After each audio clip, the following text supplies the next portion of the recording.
Members, we have got a quorum. Please invite the administration's team and the deputations to come in. Thank you.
Today we have some deputations.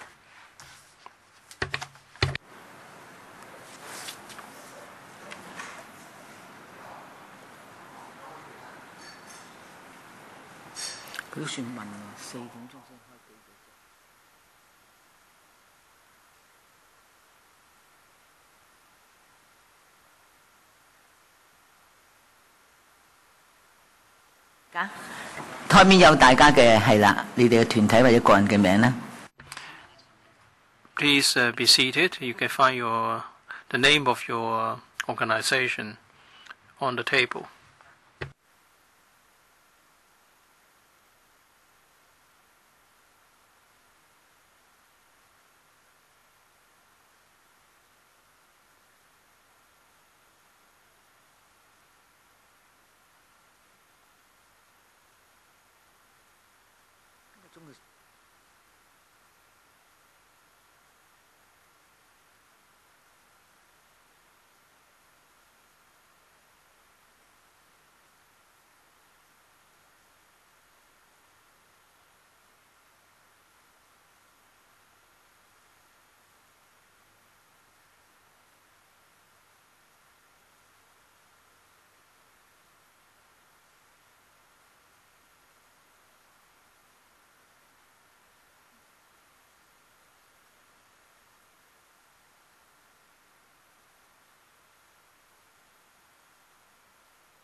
Thank you.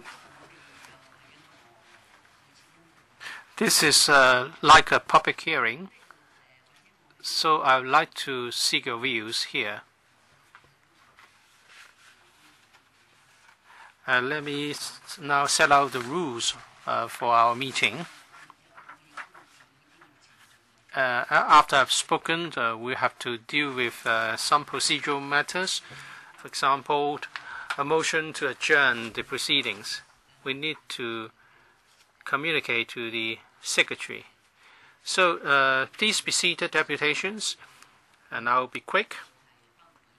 I would like to remind all those in attendance that, including members, that are under Rule 83A of Rules of Procedure, and that is about direct and indirect pecuniary interest. No member should move any motion or amendment to any matter if he or she has a direct or indirect pecuniary interest, unless he has disclosed the relevant interest and the nature of the interest. May I remind members that if a member has a direct or indirect pecuniary interest in relation to any matter, the member should disclose the nature of the interest before he or she speaks. We have two sessions today, and we are going to receive views from deputations and individuals. For the first session, it would be from 4:30 to 6 p.m. For this session, we have 19 deputations and 1 individual. And please refer to the list in the appendix for the full attendance list. And please be reminded that Channel 0 is the 4 channel, Channel 1 Cantonese, and Channel 2 is English. Can you see the buttons? Hands up if you have problems, and we can send someone to help you. Okay? Members, before we listen to their views, let's deal with a few matters first. I have received and I have accepted this proposed motion to adjourn the proceedings at the Finance Committee, because in theory, once we have dealt with this matter ourselves, the matter will be submitted to the Finance Committee.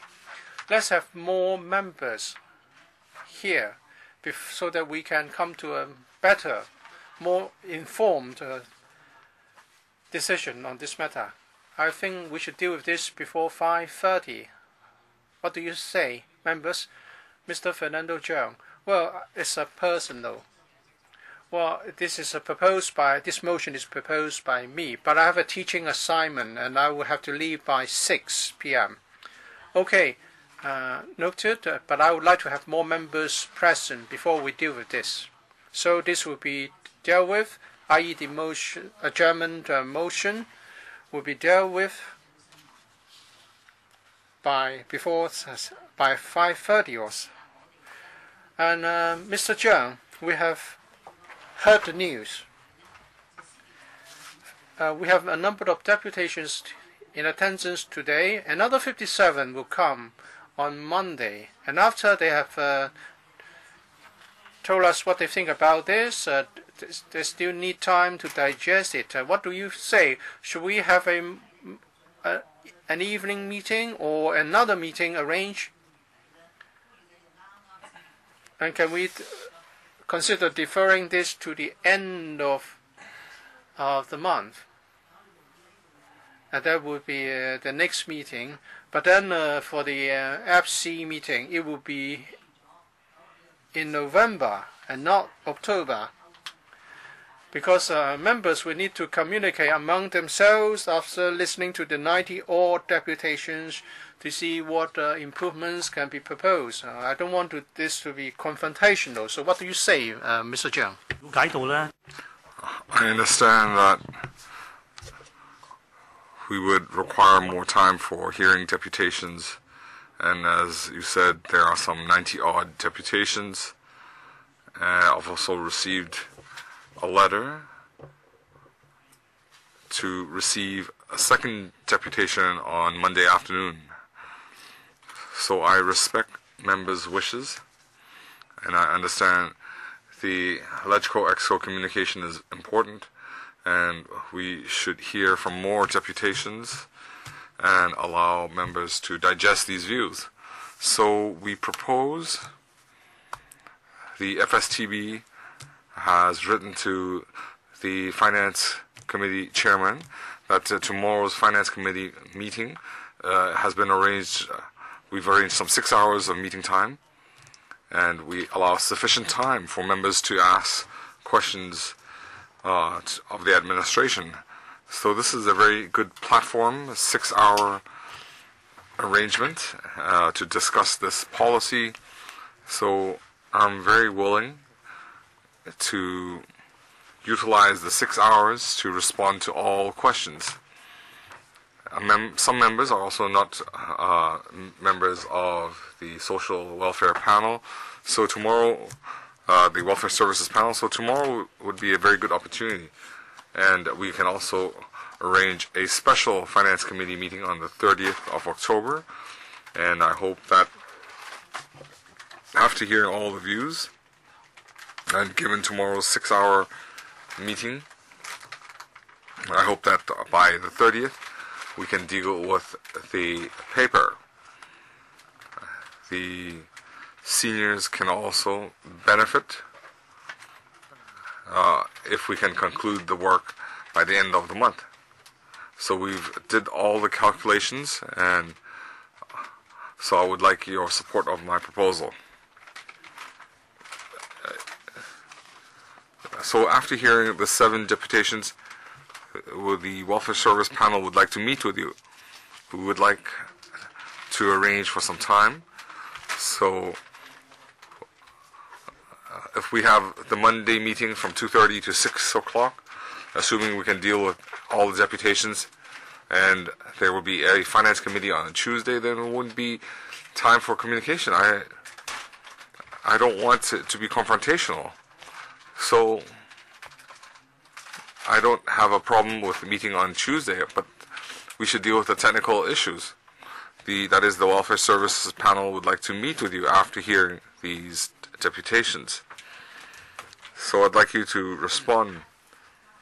So should we add an extra meeting on Monday, or should we postpone the Finance Committee till the next Friday? So members, do you support me? Okay, thank you. Secretary, we do need communication. Chairman, allow me to make a bold proposal. That is, on Monday, after meeting with the deputations, I am willing to stay behind for a more in-depth discussion, and we can analyze the issues. So, members, we agree to meet after 6 o'clock, and so let's assume after a short break we can resume at 6:30. So we can meet between 6:30 and 8:30 p.m. If we don't have problems, we'll break for an hour and a half, and then we can have further discussions with the Secretary. If you agree to that, then next Monday we'll meet up till 6 o'clock. We'll break for half an hour, and we'll continue our meeting with the Secretary, so he can bring the paper forward on Tuesday. So the resolution for adjournment will still stand. Mr. Zhang Qiuhong.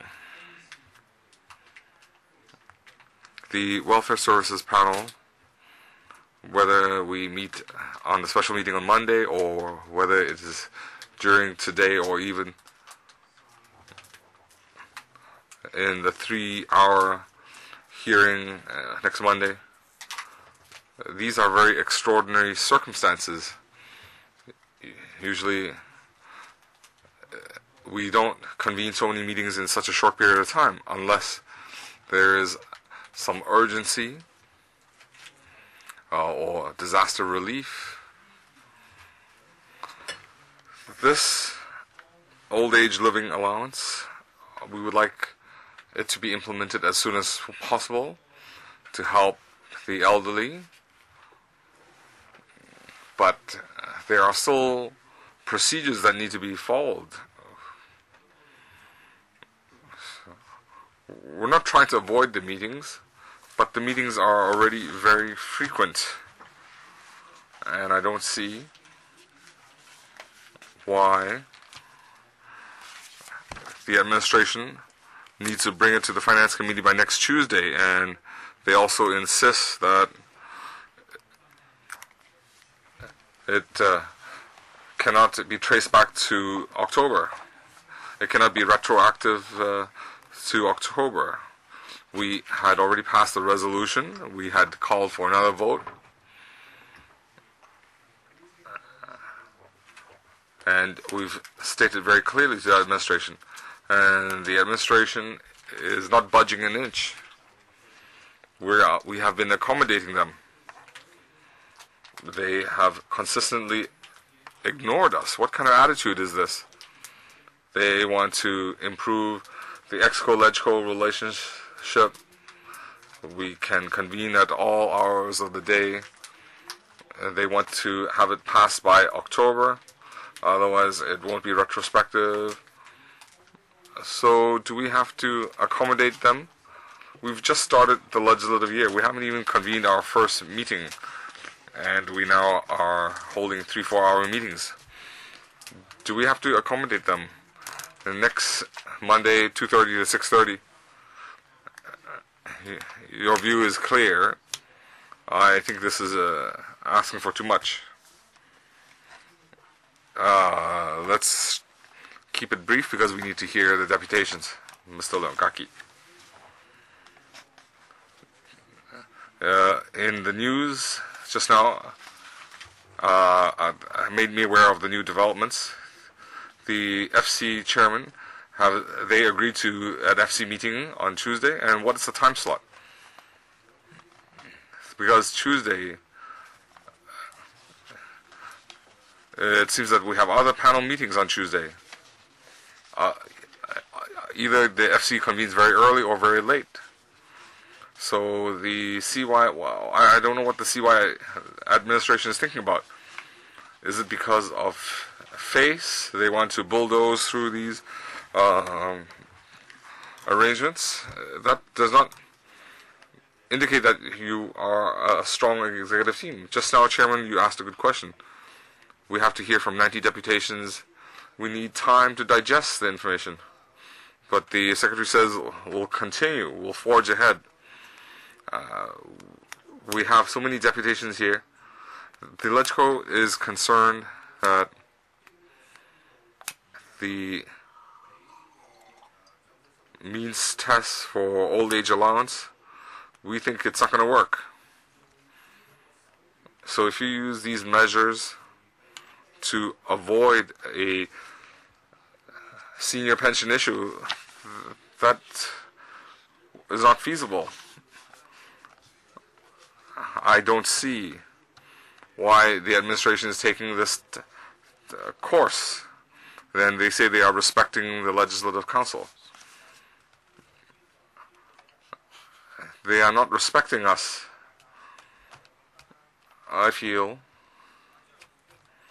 Matthew Chung talks about fiscal discipline. That's hot air. He were talking about retrospective arrangements. Well, can you list it out? It's what Mr. C.Y. Leung said about regarding convening a special FC meeting. Well, and we had just been sworn in the middle of the month. He made a mistake. You are digressing. This is one of his ploys.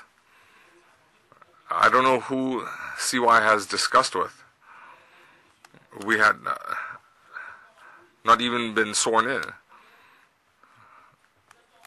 After the election, he called for a restructuring of the government, and he conjectured that the legislators would comply, and then he talked about fiscal discipline. Well, the CE made a mistake.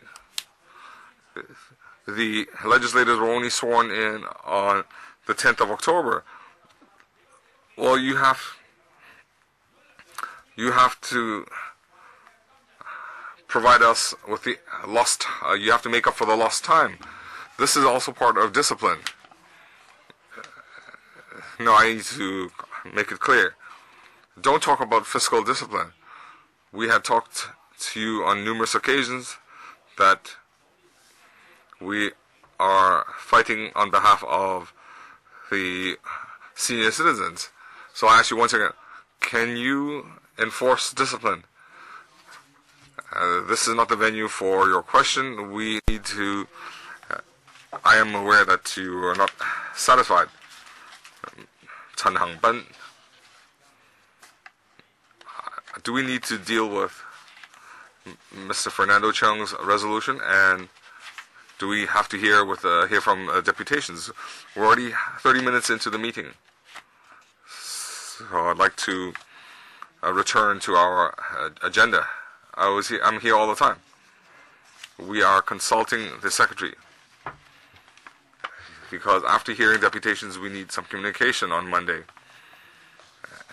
And we'll have an extra meeting on Monday at 6:30. We are on this issue.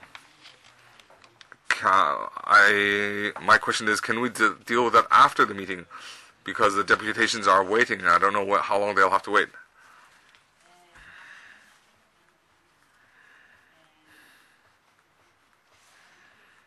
Mr. Fong Kim Kei. Well, we are meeting the first group of deputations and the second group on Monday, and there will be a special FC meeting on Tuesday. So the 90-odd deputations, how is the Secretary going to digest all the information in a few hours? And how can we vote on the second day? We will also have questions after hearing from deputations. So when will that be done? Will we have to work through the night on Tuesday night? Or will we have a separate meeting? Why is it so urgent that it has to be completed within the same day?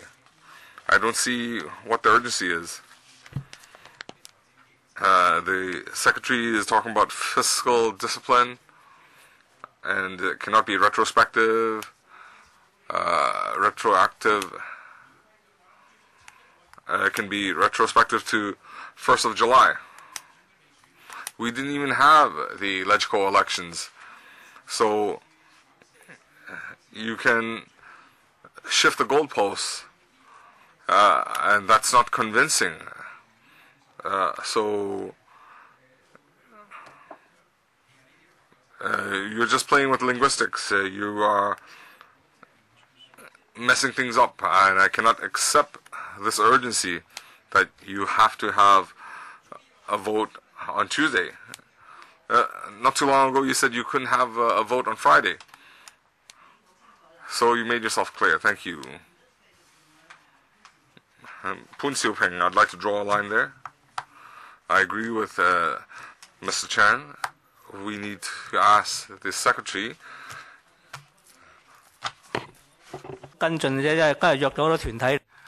Yes, I just want to raise a follow-up issue. That we have many deputations here. We want to listen to your views. On Monday, we are going to have more deputations.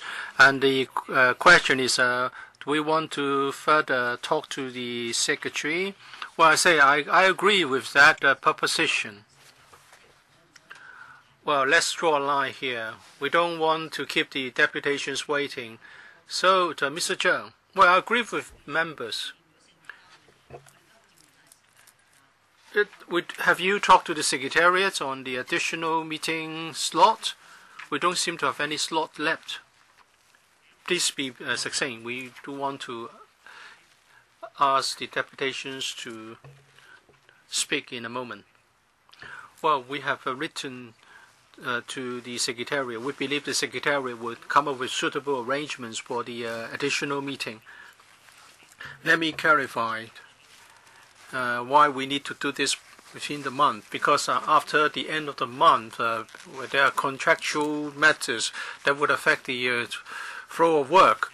And we want to give the allowance to our senior citizens as soon as we can. And the SWD, well, the original plan is that we'll get the approval tomorrow. So every day counts. If we miss the deadline by next week, then we will not be able to complete everything by the 1st of March. So the implementation will be delayed. Many senior citizens are expecting this. They want to get it as ASAP. So the important thing is to get as much input from deputations as possible, and are willing to engage members in the dialogue on Monday so that we are all clear about the contents of the new scheme, and then we can proceed. Okay, so apparently the Secretary doesn't agree with our proposal. Let's have the deputation speak first.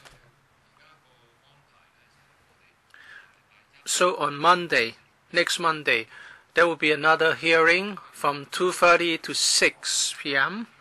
and then we will arrange for another meeting with the Secretary. The day is to be fixed. But there are two views here. One is that we should not have another meeting on the same day. The other is that we should do it on the same day. Perhaps we can deal with this matter after listening to the deputations. Well, I propose that we should not have the meeting on the same day.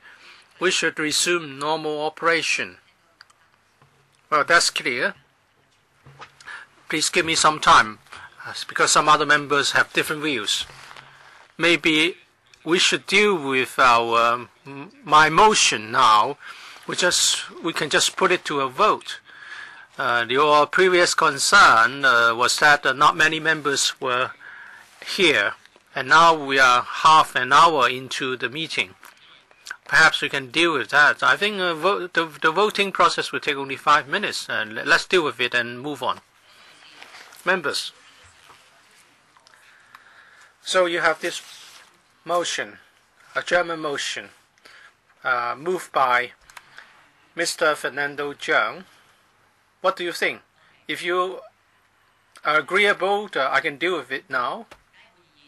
Any objection? Well, originally I want to do it by 5:30, and Dr. Fernando Cheung would like to do it now. I have no strong views about that. Can we do it as you suggest? That is, we deal with it at 5:30. I just don't want the deputations to have a uninterrupted stretch of speaking time. Okay. We're not having all our members present now. Okay, let's have the deputations, and then we'll deal with the arrangement for the next meeting. Mr. Leung Cheung, we have the deputations speaking now.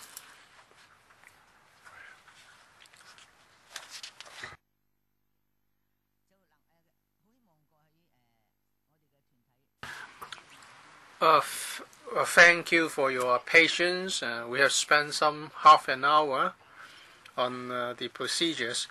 You can speak for up to 3 minutes, and we'll take up the following matter as appropriate. First, we have Mr. Ouyang Kuntong from Alliance for Universal Pension. Thank you, Madam Chair. Social organizations and political parties have been striving for the establishment of a universal pensions system in Hong Kong, but because of the functional constituency members, the idea has been rejected. That's regrettable. Since this OALA idea was floated, many organizations would like to seek an audience and a dialogue with the Secretary, but so far nothing of this sort has happened, and we only get this chance to talk to you over such a long distance today. For this OALA, you are creating division among the community. You are creating disputes with regard to the holding of assets and so on. There's a lack of confidence on the part of the government, and that's why it has been trying to seek help from the supporters in voicing supportive views. But we all know that this scheme cannot solve problems about the lack of retirement protection. We have been seeing some projections, and I find one of the nice, intriguing and difficult to understand. That is paragraph 2.4. The SWT has no information on the means of those who have never declared their income and asset levels. Therefore, then how can you tell that the expenditure will be $6.2 billion? So why is it that you are providing so little to them? What kind of problem do you want to solve? And also on page 3, where it said that if there's no means test, that the expenditure in the future will be very huge, because it's assumed that even rich businessmen will claim the allowance. I won't argue with you about this, but the government has forgotten that in the past, FSTB would tell us that in the future, MPF would become more mature. You can earn a 5% return. A medium income earner, after contributing to the MPF for 2 to 3 decades, he will get a few $1 million. So are you using the same presumptions used by the FSTB? So you're assuming that in the future that the same number, the same percentage of senior citizens will apply for OALA. That's simply not wrong. Please don't create a social division. Next we have Mr. Chung Hao Ping from Kwai Fong Estate Elderly Rights Concern Group. Thank you, Madam Chair. Mr. C.Y. Leung said there's no consensus on a universal pension system. Well, I think he's deaf. He's blind. So is Mr. Matthew Zhang. According to a PolyU's survey, 90% of people in Hong Kong are in favor of this system. How can you say there's no consensus? I hope members can stand firm. My name is Chung Hao Ping. I was interviewed by the Apple Daily. All the points raised are true. And also Mr. Patrick Nip, Director of Social Welfare. I once applied for CSSA. The liaison officer, Mr. Look, investigated my case. And because I lived with my family members, I was not qualified. So ultimately, I was given $300 more in disability allowance. But that's not what I wanted.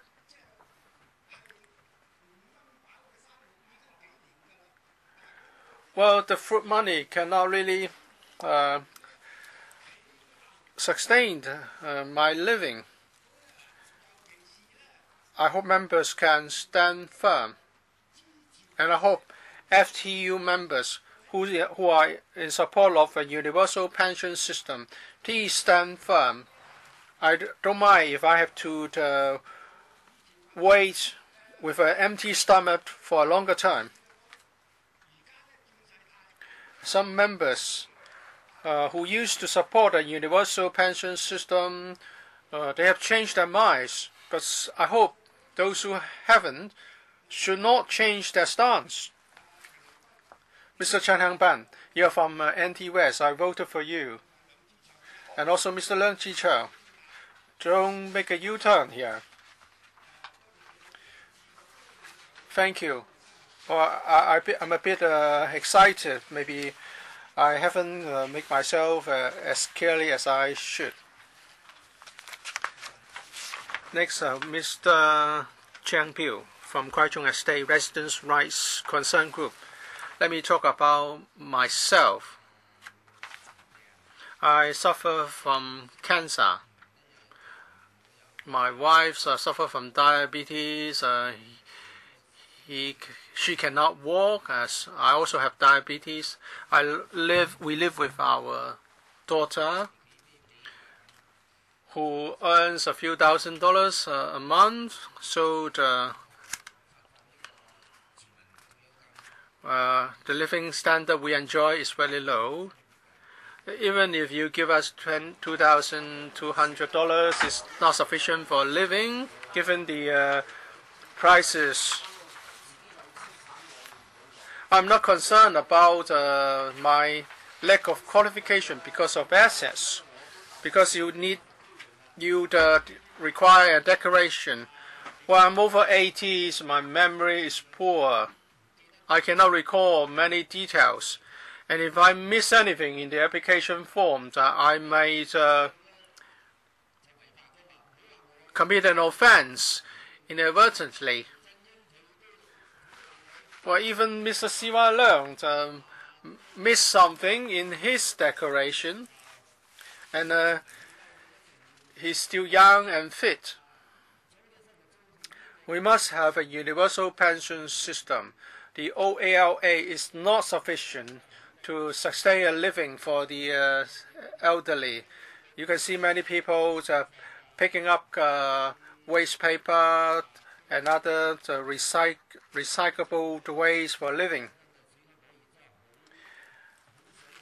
Well, they are in dire situations. They need a universal pension urgently. Next, Ms. Zhang Man-hui from Labor Rights Commune. I think we should criticize a number of people here. First, Mr. Siwa Leung, who is a liar when he conducts his election campaign. He said there will be a special OLA, and now the OLA is renamed OALA, so he's a liar. We must criticize Mr. Leung for cheating elderly people. And second, we should criticize Mrs. Carrie Lam for trying to scare people by saying that the scheme would bust, quoting certain data. So if you believe her, well, you are of low intelligence. And then I have to criticize Mr. Matthew Chung. You are being divisive. You are driving a wedge between the rich and the poor, the young and the old. He says if we have a universal pension system, the next generation will have to foot the bill. So you have portrayed our senior citizens as something very negative and should be disposed of like a used tissue paper. You are suggesting that the elderly are trying to rob the young of their money. And we have to criticize those members of this council who voted against or who abstained from voting in support of the motion on the universal pension for Hong Kong, including DAB members, because in their platform they said very clearly that they would support the universal pensions. During the election forums, members of the DAB, including Mr. Chan Kam Lam, said they support a universal pension system, and yet they voted against this here. So take note, we are going to pursue your responsibility. Besides this, we would like legislators to live up to their pledges. We don't require a universal pension at 65 that is non-means tested, but legislators who support a 70-year-old non-means test pension, we have not threatened legislators, but we would like them to live up to their pledges, and they should refer to their own campaign pledges. And lastly, we regret that as a Labour representative, Mr. Poon Siu Peng has supported a means test, and in today's vote he is abstaining. As a Labour representative, you should fight for minimum pay, and if we receive minimum wage, we can't get the 2,200. That is shameful. As workers, we need to have universal pension. So if Mr. Poon Siu Peng votes as he stated, then we disagree with him. If we can't get the $30 per hour minimum wage, and we can't get to 2,200, that is a disgrace. I'd like to remind everybody to restrain themselves. You do not receive power and privileges under Cap 320.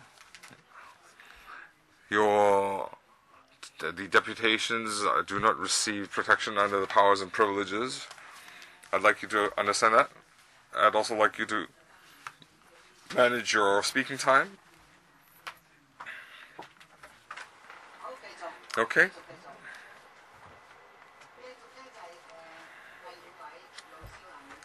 Miss Lo Xiulan.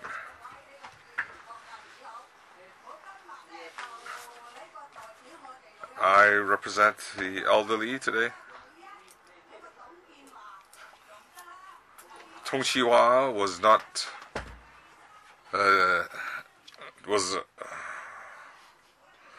didn't get good results. And the second CE, Donald Zhang, didn't receive satisfactory results as well. The senior officials, they haven't talked about universal pension. The senior officials don't understand livelihood issues. We call for universal pension, and all they come up with is $2,200 allowance. The $2,200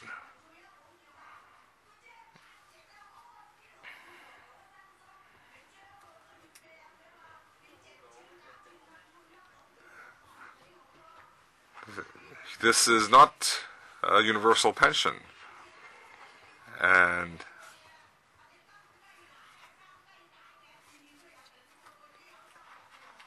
we have the goose that lays golden eggs, and I had told Tong Chi-hua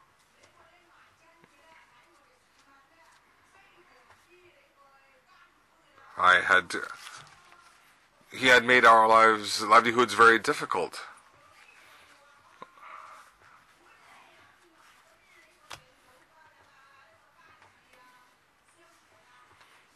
The Link REIT is managing the market. The senior officials don't understand livelihood issues.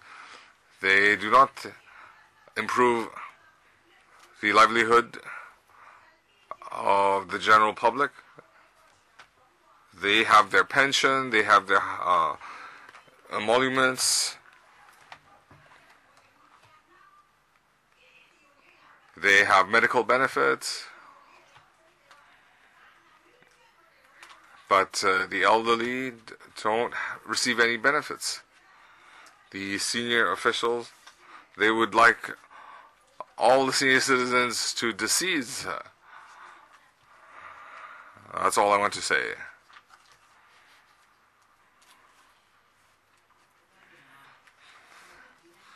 Next, Ms. Ju Mun-zhan from Caretakers Concern. We have some scholars and senior officials mislead the general public.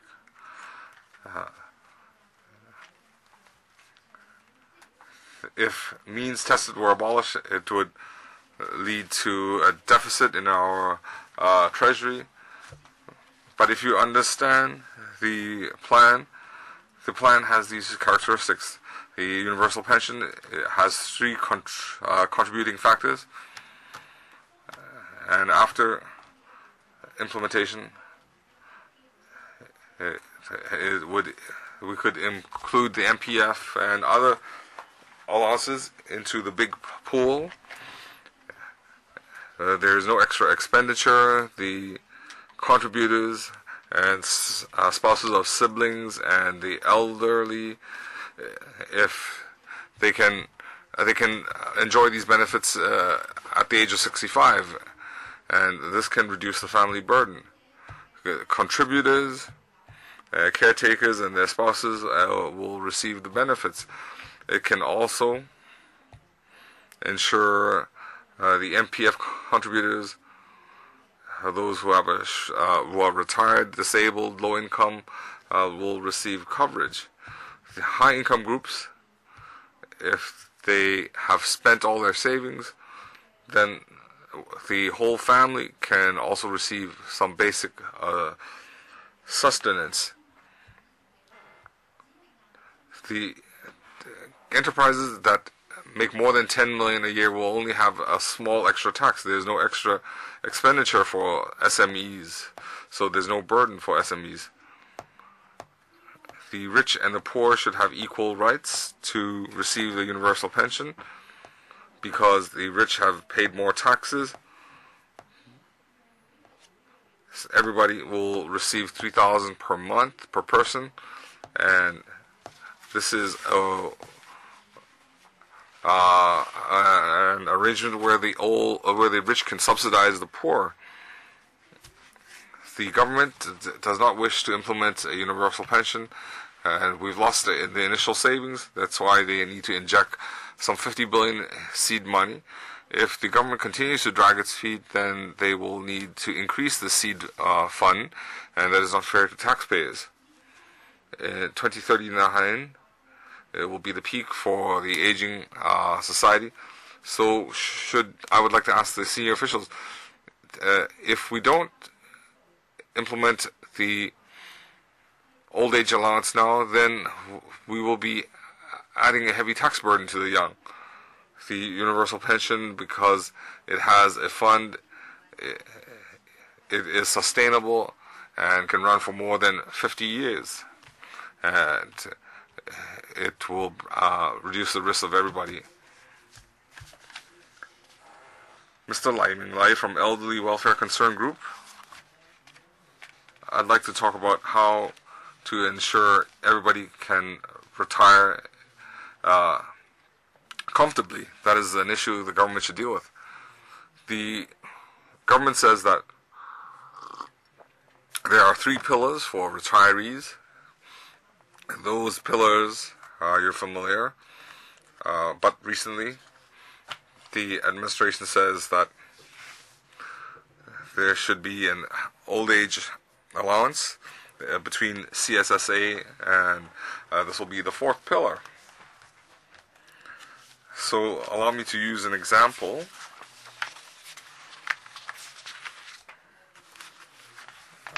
So when we come over to Legico, we need to cross the harbor. So you might be in the NT or Kowloon. We need to choose our transport.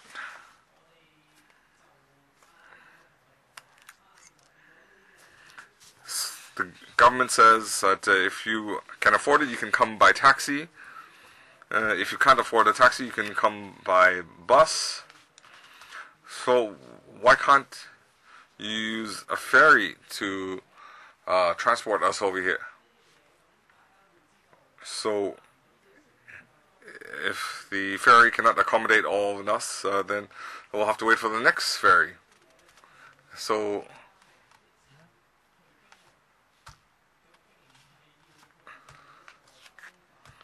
that will not pit the 2 groups against each other. If there's a non-means test and if there's a universal pension, it won't be an extra burden to the young. So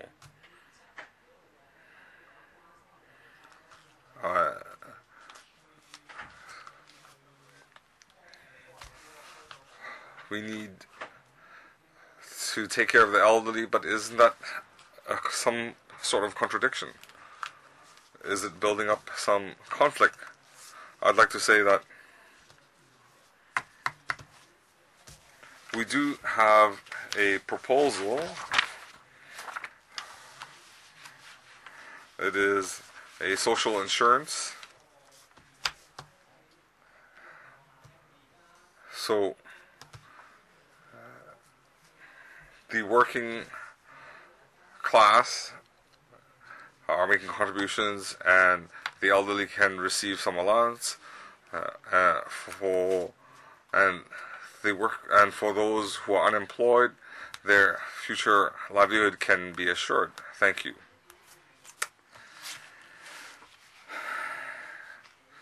Baptist Oi Kwan Social Service, Zhang Wen-kang, Chief Executive Officer.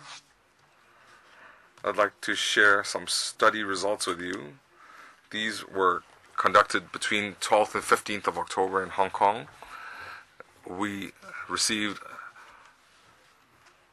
1,225 successful survey results. Some of them were received by telephone interview. 623 were there were some surveys in 5 districts, so together a total of 1,225. So 15 of them were invalid. So we have some 1,215 valid surveys, and we asked some questions of the public. We asked a 2,200 old age living allowance for the needy seniors, but a simple means test was required. And those who agreed were numbered some 70%. Those who disagreed were 29%. When we followed up, we looked at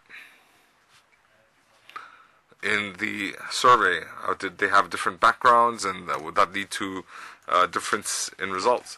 So regardless of age, family income, living conditions, and whether they needed to support an elderly, those in favor were in the ratio of 7 to 3. So that was a very clear indication in our survey. We also see that the reason most people agreed was that it was an arrangement to help the needy. So they fulfilled the 3 conditions. But those who disagreed, what were their views? They felt that it should be a policy of respect for the elderly. So they shouldn't have the 1 or 3 conditions I talked about. So in summary, the general public, there are a lot of unclear thinking, and there are a lot of contradictions with the government. We mentioned the ex gratia allowance, and that has confused, obfuscated the issues. It doesn't clarify the government policy. In our follow-up analysis, we looked at the second condition. We found the respondents said that there should be a long-term policy and there should be a fair arrangement. But a lot of people are concerned about housing, medical issues, and that these are not resolved. So they feel the $2,200 should be granted first, and there should be a fine-tuning in a later stage, and this would include the long-term allowance and subsidies. Members, it's now 5:30. We have a motion moved by Dr. Fernando Cheung before us. So over to you, Dr. Cheung, concerning your motion to adjourn the proceedings of FC. Thank you, Madam Chair.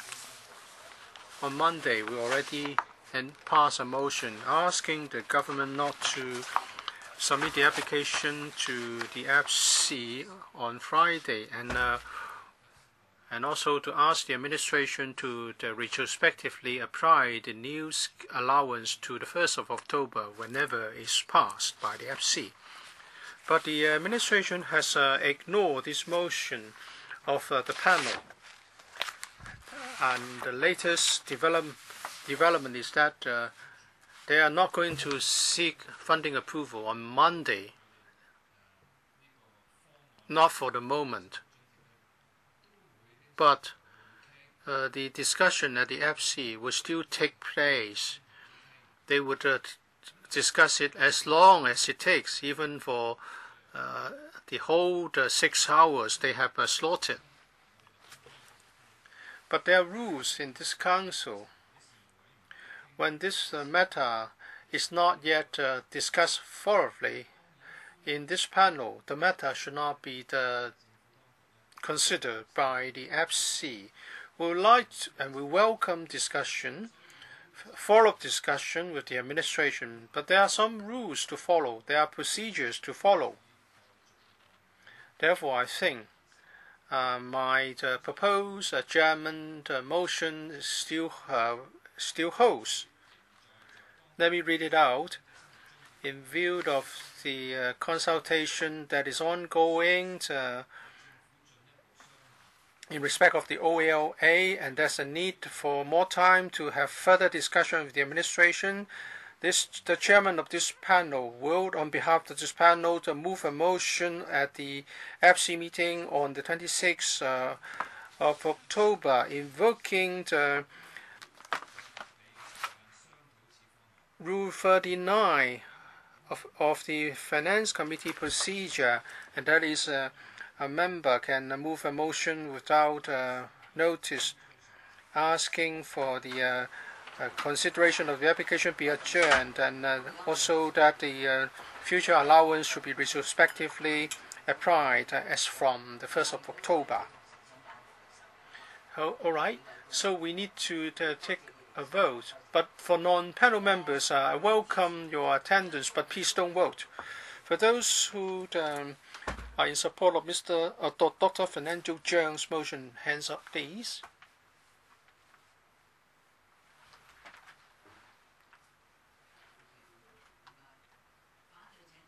Those against, please raise your hand. No one. How about abstention? Abstention. Hands up, please. Thank you.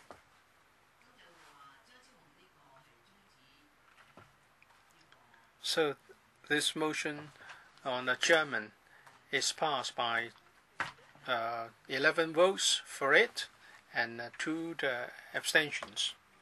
Thank you. Yes? Does it mean that you are going to act on this motion? You represent us and move that motion at the FC meeting? Correct. But now the government has shifted the goalpost to next Tuesday. We'll deal with that later. Let's continue. Next we have Mr. Hortin Lok, Program Officer of Catholic Diocese of Hong Kong Diocesan Pastoral Center for Workers, Kowloon. My center has contacted many retirees, and through a simple dialogue we can discover there are the problems of fundamental and problems of principles in this scheme. We are going to get $2,200. Do we have to pass a means test? And I said, if you're over 70, you still have to pass the means test. And the retired worker said, I don't have to pass a means test for the OH allowance at 1,090. Why do you want me to pass a means test by saying that it's $1,000 more? I have no answer to offer. The Secretary has been saying that this is for helping the poor. But it's based on the OAA system.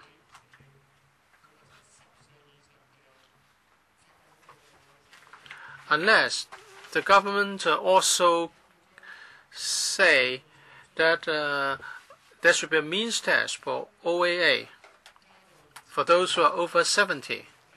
How else can you justify that by increasing the OAA amount by another $1,000, those over 70 have to pass a means test? Can the Secretary offer us an answer? And some also ask whether I will get another $2,200 if I pass the means test on top of the OAA, and the answer is no. If you cannot pass the means test, you get $1,090, and if you pass the means test, you get $2,200. If this is for the purpose of helping the poor, why is it that they would get the OAA without passing a means test? But then if he wants to get the OALA, he has to pass the means test. Can we get an answer from the Secretary, please? In a paper on OALA, it said that there are 3 pillars. And they are MPF, personal savings, and social security system. And in paragraph 15, the Commission on Alleviation of Poverty is now starting to talk about helping the measures to help the poor. Why is it that we're not looking into all the 3 pillars? And I have 10 more seconds. I don't want to waste any more of your time. Speakers of my.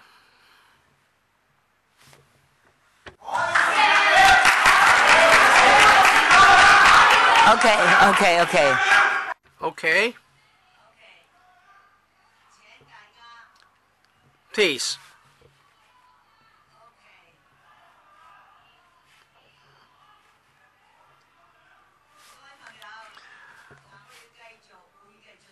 Ladies and gentlemen, we have to continue with our meeting. Please follow our rules so that we can keep things running smoothly. Next, we have Mr. Herbert Ho from New People's Party. The New People's Party would like to spend resources to help the needy.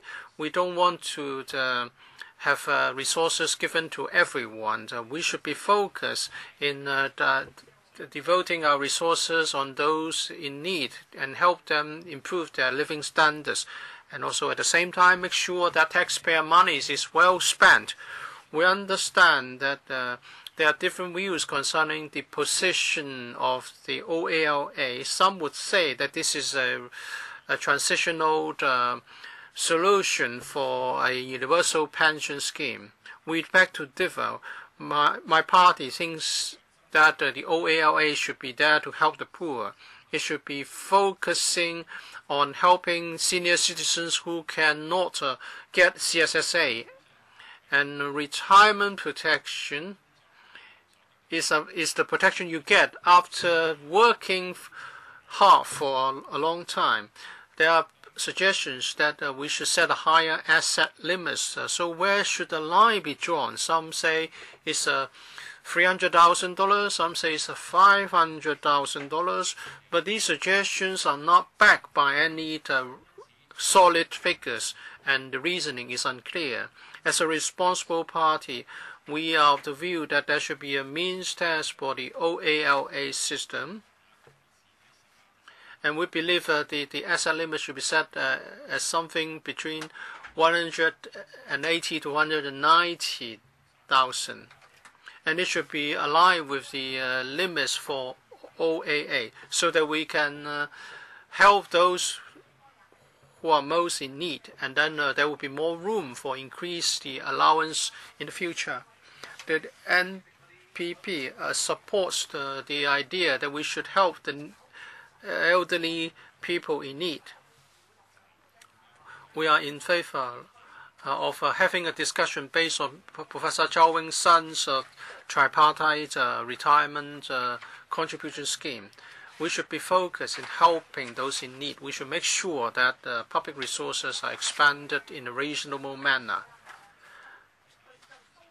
We believe there should be a waiver for means test for those at Tier 1, and then for Tier 2 and Tier 3, therefore should be a different amount. For the Tier 1, it should be 1,200 as proposed by Professor Chang. The second tier, 2,400, and the third tier, 3,000. Those who are eligible would be entitled to the Tier 1 allowance without any means test, as long as the asset limit does not exceed $186,000, and so on and so forth for the second and third tier. Thank you. Mr. Yao Kim Wo. Good afternoon. We are here to discuss the OALA. The focus of our discussion has been on the declaration of assets, but I think we should be more concerned about the sustainability of the system. The OALA is a part of Mr. C.Y. Leung's platform. It's aimed at helping those who cannot get CSSA. We have to make sure that public resources are expended appropriately. Last year, when the government gave everyone $6,000, it was criticized for giving money to people whether they're in need or not. We must have a means test, otherwise it's difficult to identify those who should help. This OAL 8 would enable a lot of elderly people to get the benefits now. That should be reviewed after a year, and then the asset and income limits should be aligned with those for the public housing, rental housing applications. We must give the allowance a proper name. If you call it a special OAA, people would mistake its nature. And some members would like the OALA should be a stepping stone towards a universal pension scheme.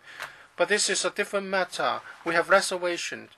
The pension scheme should be based on contribution, but our demographic structure is going to change. There are fewer young people in the future. The taxpayers' money will not be sufficient to support the system, and the only way to go is to increase taxes. And the next generation will have to shoulder a great burden. This will not be in line with with Article 168 of the Basic Law. You know, the European countries, the so-called PIGS countries, are facing this same problem. Are we going to go down the same route? The government, as a responsible government, should stand its ground firmly. At the same time, there should be a multi-pronged approach tackling other problems, such as housing, family-friendly policies, and there should be measures introduced to improve people's livelihood in accordance with perceived needs. The government should not just try to please the general public. Next, Mr. Wong Wang-chi from Left 21 Labour Group. I want to censure Mr. Matthew Cheung on behalf of young people. He knows no shame. We have many elderly people coming here to fight for a universal pension scheme, and they have censured you. Have you noticed that there are so many people in support of a universal pension scheme? Why don't you get on with it? Second, the income or the means test is very divisive. So you have elderly people divided into the haves and the have-nots.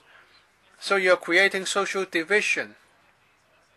In Hong Kong, we say we rely on MPF, and when you retire, you can rely on MPF.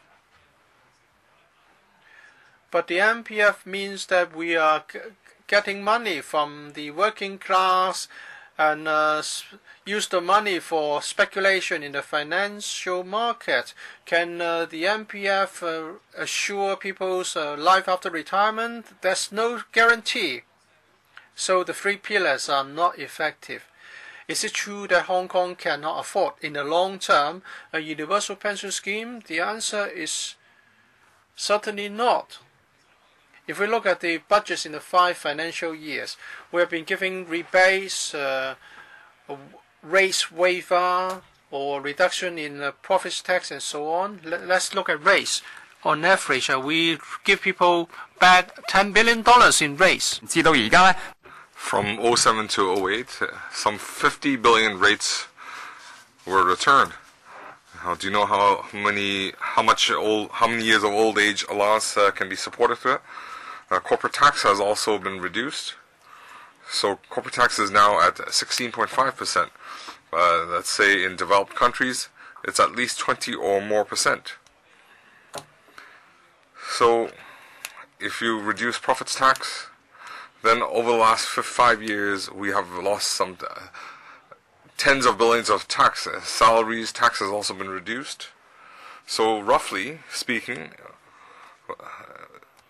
we have returned some 20 billion in taxes, but the old age allowance, ex gratia payment, would only cost some 6 to 10 billion. So the current regime can afford it comfortably, especially when we have a surplus of 600 billion. So if we don't take care of the elderly, then when the economy turns south, when the elderly have no money to spend, then we'll be like Greece, we'll go bankrupt. So we should set up a universal pension when the economy is good.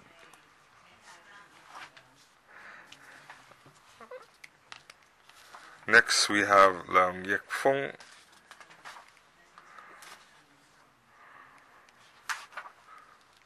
Representative from Fiscal Discipline.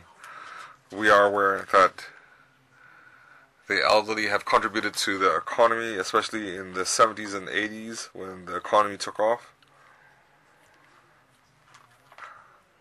They were young once.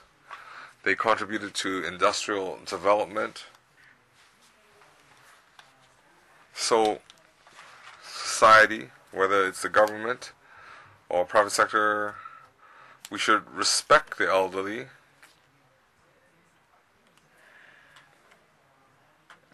We see the media reporting that the elderly face a lot of difficulties.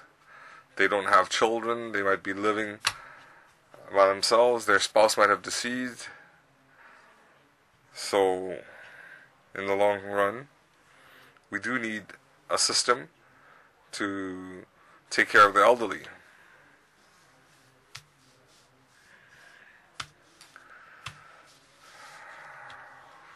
We have more and more elderly, so we need to take care of them in their golden years.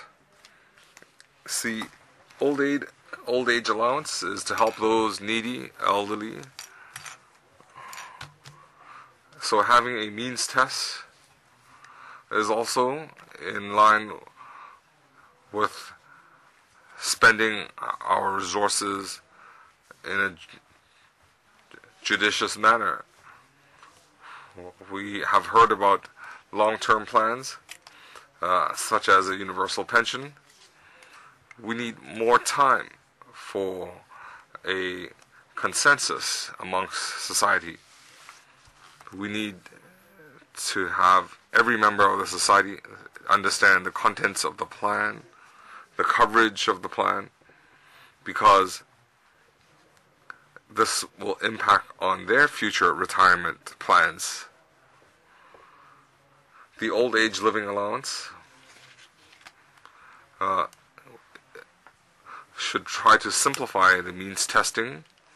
The administration needs to implement this. The elderly might not be literate. They might not have children to explain the plan to them.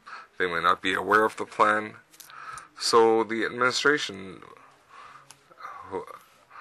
needs to promote this plan. Social workers need to help promote this plan, that they can receive this allowance through an application.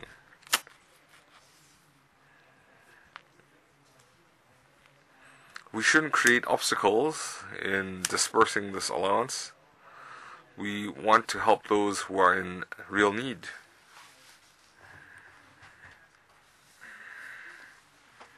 Mr. Wang Ho-ming from League of Social Democrats, or Demorats rather. In 1994, the World Bank created 3 pillars. They wanted some economic safeguards. Mr. Matthew Chung says we'll also have 3 pillars. These are the 3 pillars. We have the poor on CSSA. They are labeled as lazy. The MPF takes 5 to 10% of our wages. In 2005, the World Bank added 2 more pillars. You cannot pretend that you don't know. There was a mandatory pension, the universal pension. So now, Secretary, you need to respond. When will you create a universal pension? We don't want the 3 pillars. We want universal pension. Everybody contributing, everybody enjoying. You say you want to help the needy, the elderly. Let's talk facts. I know an elderly woman living in public housing in Sha Tin. She doesn't use electricity. She doesn't have a gas heater. She uses a kerosene lamp for cooking, but her bank savings exceed the 180,000. That's her coffin money and her medical expense. So she's not eligible. But there's now another elderly person living in a 4,000 square foot house. The house is purchased by the company, is held under the company name, so he doesn't have any assets, but he's eligible for the 2,200. So the elderly gentleman or the elderly lady who needs the old age living allowance. The secretary says he wants to help the needy, and he's set aside 2,200. So who can you help? I challenge you. Take my $2,200. I'll let you live on that 2,200. Housing, food, I'll hand it to you later on. Please take it. You can refund 90 million in taxes. Well, since you've made an announcement, I am telling you, don't do it.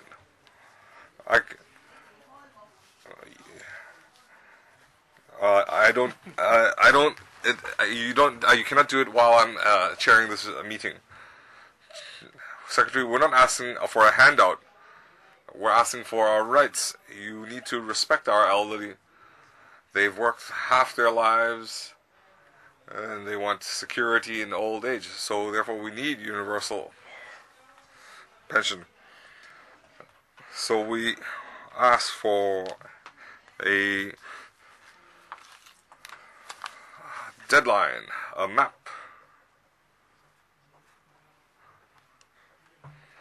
Chairman, I'm in black. You are aware we're against the national education, but we're not against national education, I feel.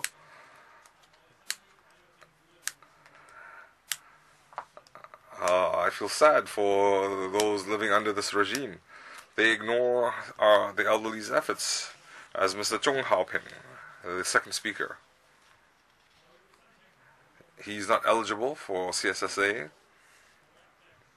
When the Apple Daily interviewed him, he wanted a $15 breakfast. He had to tell the reporter, I'm going to give up. I'm going to forfeit that breakfast. There are so many needy people, and yet the government says that we need to exercise fiscal discipline. Of course, yes. But the Treasury is swimming in money. We have foreign reserves, so handing out some to an elderly person like Mr. Chung, but we have some people who want to speak on behalf of the young and say, no, it will add to our burden. The next generation will be short-changed. Well, I want to tell those young people, as a university student, I'm willing to take up social responsibility. I'm willing to hand my money to the elderly.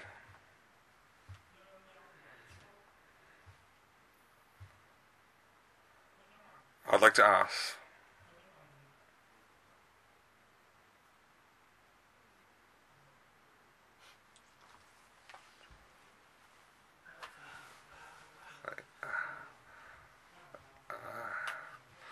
we need to help the needy, the elderly who are in need. Well, why do we have to set these thresholds by age? Let's say I'm 64 years and 1 month short of 65. I can't afford food. Why is the threshold set by age? Could Mr. Matthew Chung answer? So I'd like to ask all the young people who spoke, when we talk about fiscal discipline, are you helping those who live in 4,000 square foot house whose son is studying overseas? Are you helping those elderly? Or those who want to save some money for their funeral expenses, or those who just have whose assets are slightly more than 180,000. I don't want to speak on behalf of CityU students, but as a university student, I call for universal pension. Okay, thank you.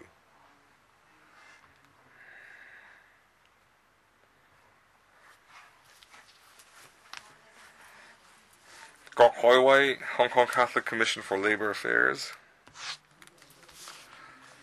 The Hong Kong Catholic Commission for Labor Affairs. The OAA was supposed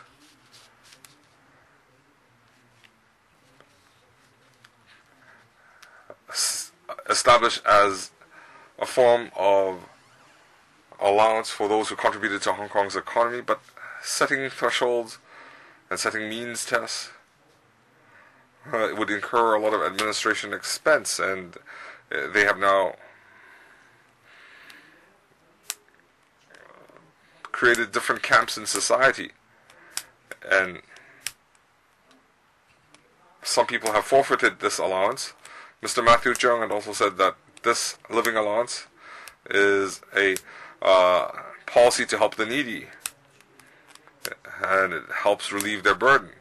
But now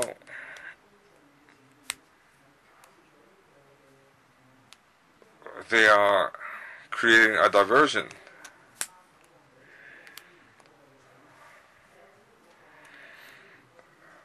We need to relax the CSSA and the bad boy. We need to relax the requirements, such as scrapping the bad boy letter and so on.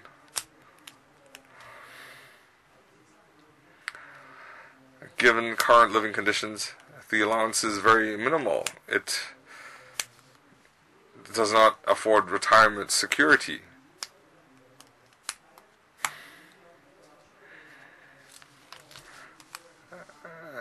The old age living allowance is now portrayed as a heavy social burden, and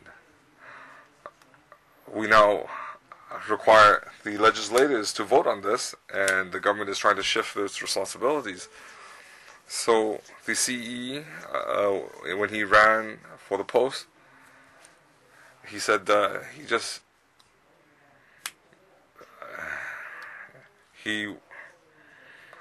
but he now has changed the terminology. The old age allowance is now going by a different name. We need a schedule for the universal pension, and I urge legislators to veto the government's means tests, and we also want to urge the administration to set up a task force on universal pension, and they also need to implement a timetable, a schedule, and the government should set aside money for a seed fund. Thank you. Next we have Mr. Chan Pak-heng, External Vice President from Hong Kong Federation of Social Work Students. Thank you, Madam Chair. Mr. Matthew Cheung, there are so many deputations here, but you are just keep jogging notes. Don't you have anyone to help you taking notes? Why don't you show a little bit more respect to the deputations here?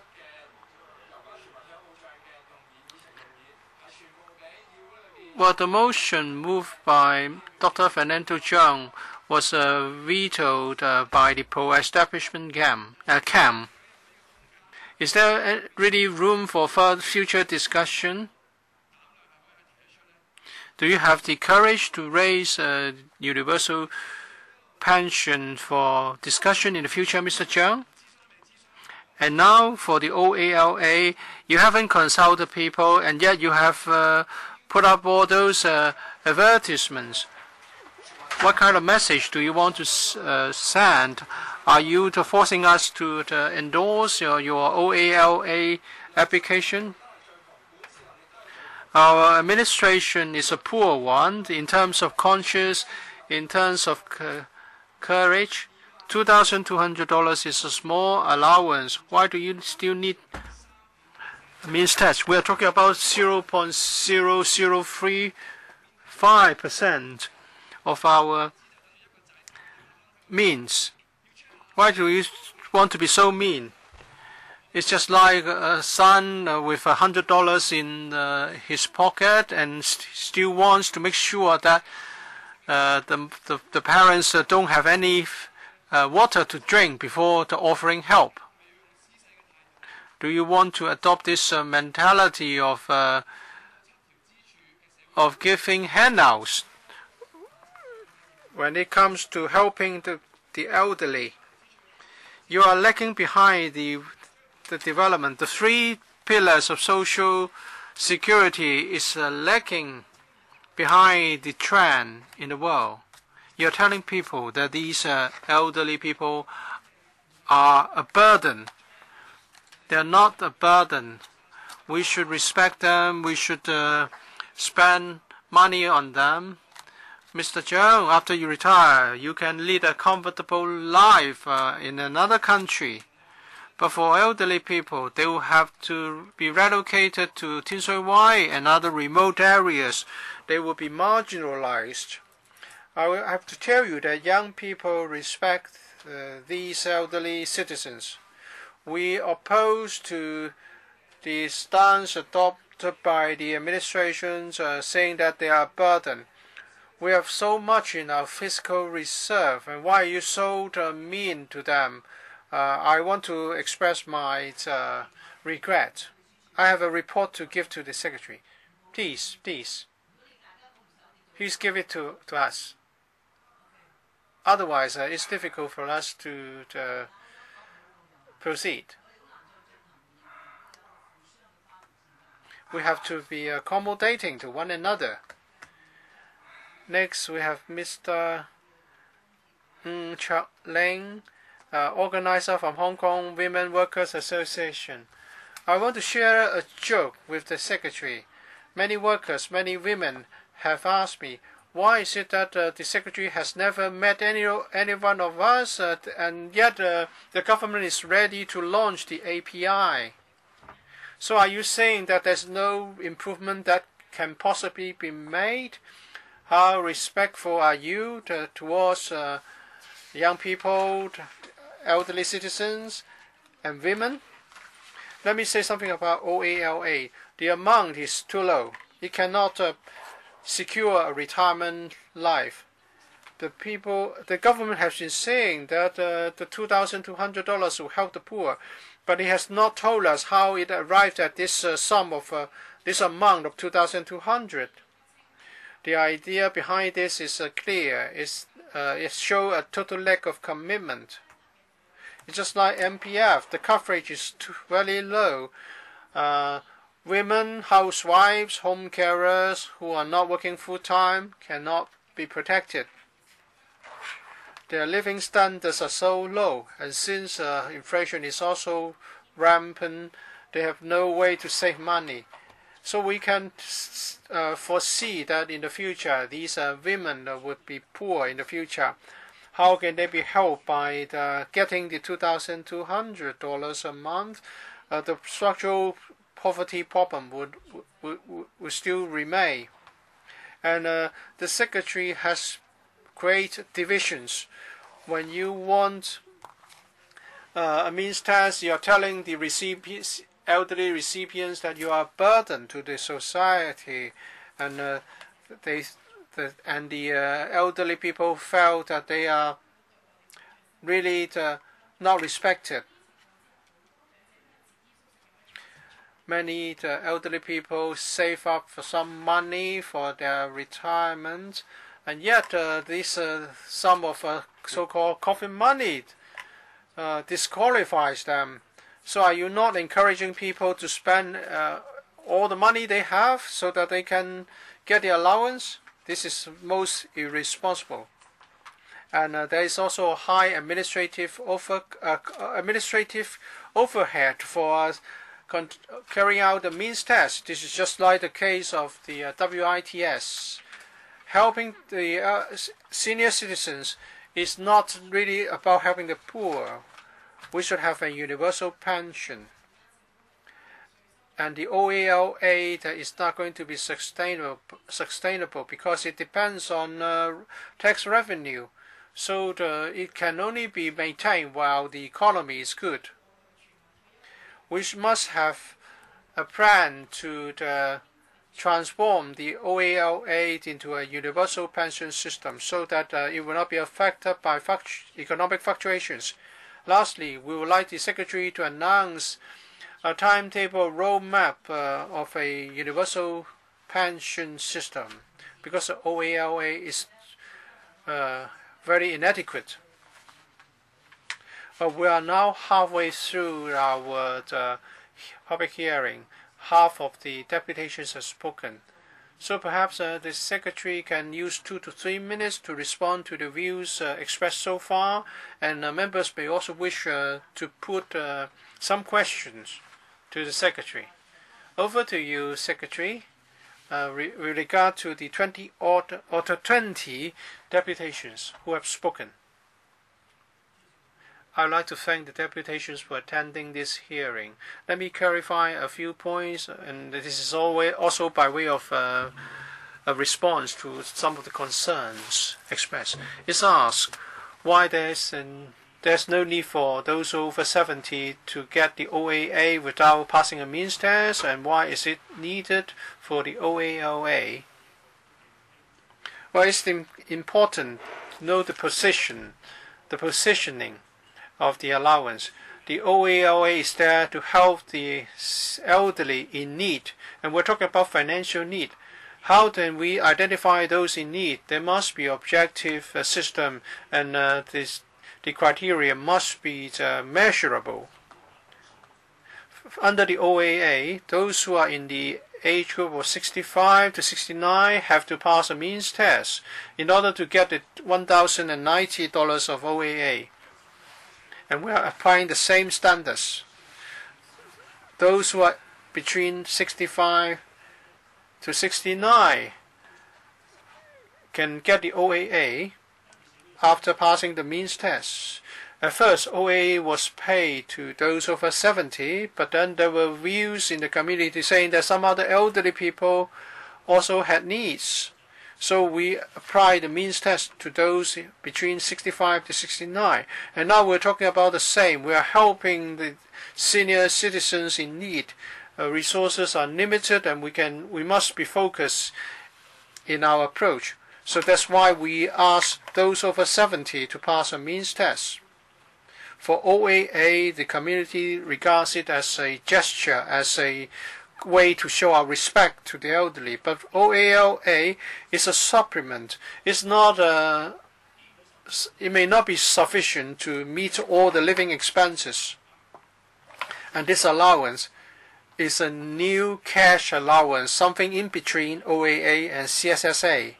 The purpose is to help senior citizens who for various reasons cannot or will not apply for CSSA.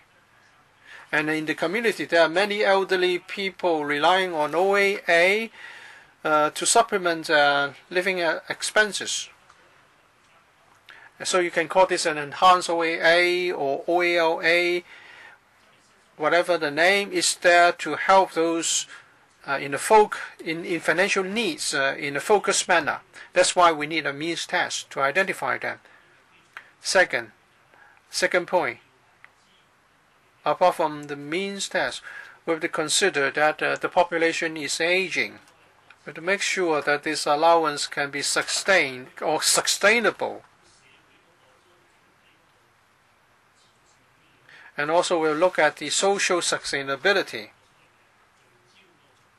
And that's why it has to be focused. Without any means test, the expenditure will increase a lot. We're talking about 480,000 elderly citizens who can benefit. We have 980,000 elderly citizens, and 560,000 on OAA, and 60,000 on disability allowance. So more than 400,000 senior citizens can get the new OALA. Among them, 290,000 of them did declare their income and assets back when they were 65 to 69. They made the declaration some time ago. So we believe that their savings would diminish over time. And that's why we think that their income and assets should not go up with time. It's quite the contrary. So that's why we do not require these 290,000 elderly people to declare again. If we get the approval within this month, then come next March, the 1st of March, we can give the money to them at one go, a few $1,000s, if it's retrospectively applied. For these 290,000 people, we'll write to them in January, informing them of the new allowance scheme, and also tell them that if they think, they know that the asset and income limits exceed those prescribed for the allowance, or they for some reason do not want to switch to the new allowance scheme, they will not be affected in respect of their OAA eligibility. Nothing will be changed about the OAA. And second, well, is it going to be a very complicated procedure? Well, we want to be helpful. We will try to streamline the procedure as far as possible. We'll send letters to the elderly. If they don't approach us, they don't tell us anything, we'll give them the new allowance next March. As for those who need to declare, that this can be done by post, and it will be very simple, straightforward. And also mobilize elderly centers. Some of those are represented today, and they're willing to cooperate with the administration in disseminating and helping the government disseminating the information. And we can also cooperate with members' ward offices to make it convenient to facilitate compliance by the elderly. According to some elderly callers to radio programs, they say that children have no time to do this for them. So other question was 2,200, is that sufficient? It's not sufficient, it's a supplement. If the 2,200 is not sufficient, they should apply for CSSA, where it's 2,800. If you include the housing allowance, there's some 4,000 a month. So CSSA is a separate supplement. And lastly, there were concerns that, will the government stop at 2,200? Is there room for further improvement?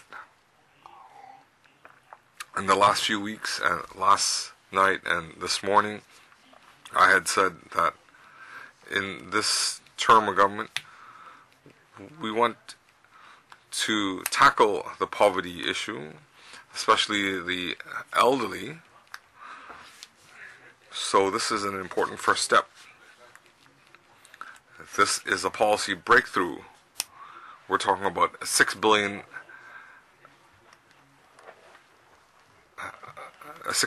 expenditure in the first year. And there are also other follow-up measures. There will be a new poverty commission. So that indicates this government is concerned about poverty, not just the elderly. It could be new immigrants to Hong Kong, single parents. We are concerned about the elderly, where there will be we'll set up a task force to deal with retirement issues. The task force will be convened by the Chief Secretary, and I will be the Vice Chairman of this task force. And we will overhaul the support for elderly, and we'll look at retirement planning. It will be comprehensive, macro review of our policies. And I'll stop here. 产鸡群. I heard the deputations refer to C.Y. Leung making omissions in his declarations regarding illegal structures and so on. Well, I think this will be very common amongst the elderly. Will there be penalties? Just now, a deputation said that he's afraid that he might make omissions there, therefore he will not make an application. I don't think that is the policy intention. So could you relieve their concern?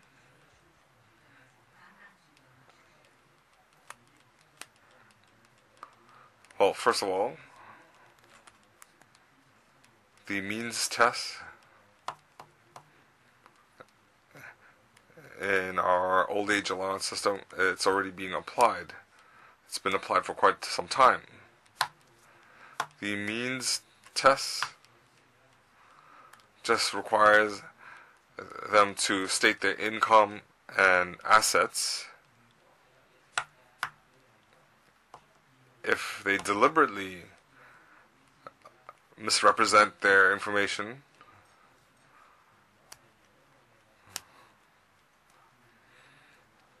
there would be criminal penalty if fraud has been proven. But if there was an error or an omission, if we come across these cases, we will follow up the case, we'll communicate with the elderly, and the spirit is that this is a simple income asset declaration. This is nothing new. It has been an application for quite a while. Mr. Leung. Hearing Matthew Chung over the last few days regarding the old age living allowance, he has inherited the principles of Stephen Lamb, who is studying theology now. But as you heard,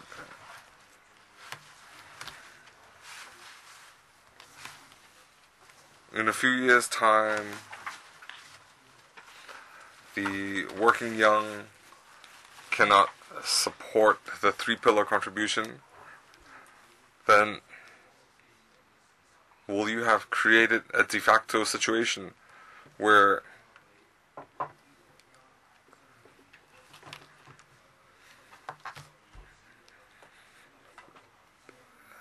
you will have to implement a means test for the OALA? We can still do the calculations of whether you'll run out of money. You have not touched upon this, I would like to point that out, whether we have sufficient funds. Ms. Wai-Kun, I'd like to ask the Secretary. The government has been saying if we scrap the means test for those above 70 years old, it will add to the fiscal burden. So, do you think that the OALA is a long-term policy? That is, in the future, you won't have other policies to deal with the aging population? Because I think there's some misunderstanding.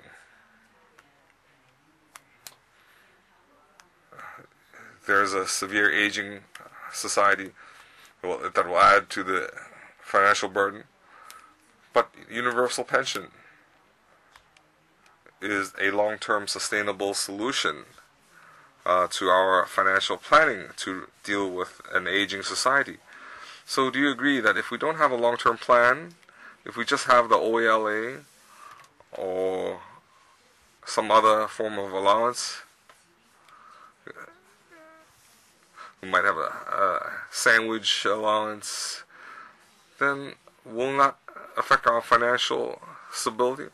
Why don't you come up with a universal pension such that we can have a more thorough planning to deal with that aging society?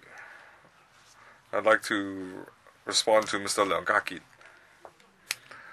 Mr. Leung had asked numerous occasions whether we'll run out of money, and is it an ad hoc solution? I'd like to emphasize we have a conservative approach to our fiscal expenditure. We have limited resources, but we need to spend it judiciously. We have medical expenditure, and other expenditure adding to 43 billion. It's some 5% of our total spending. We cannot shirk this responsibility.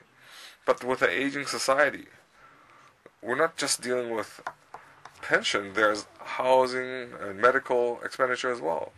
You have to look at the whole picture.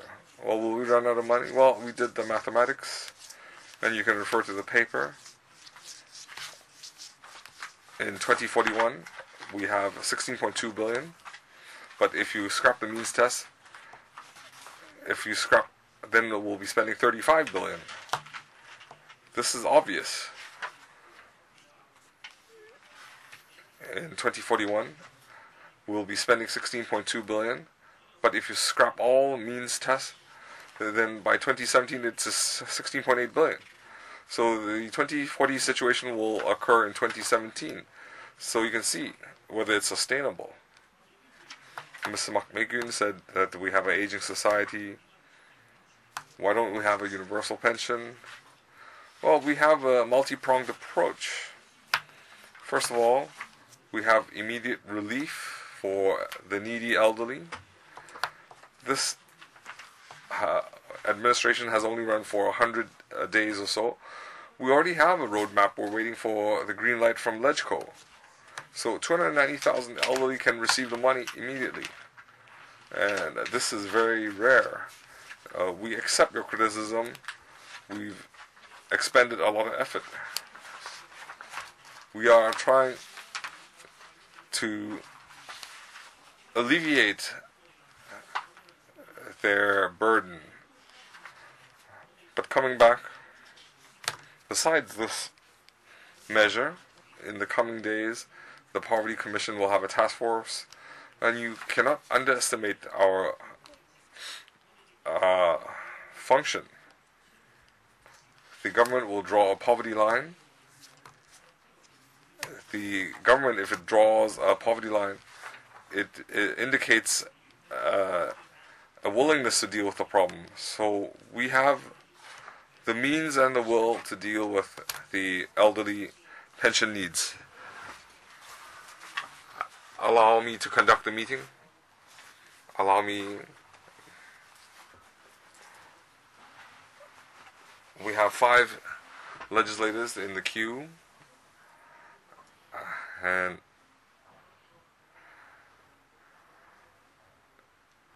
we had scheduled to end at 6:30, and we still have another 20 deputations. So I'd like to say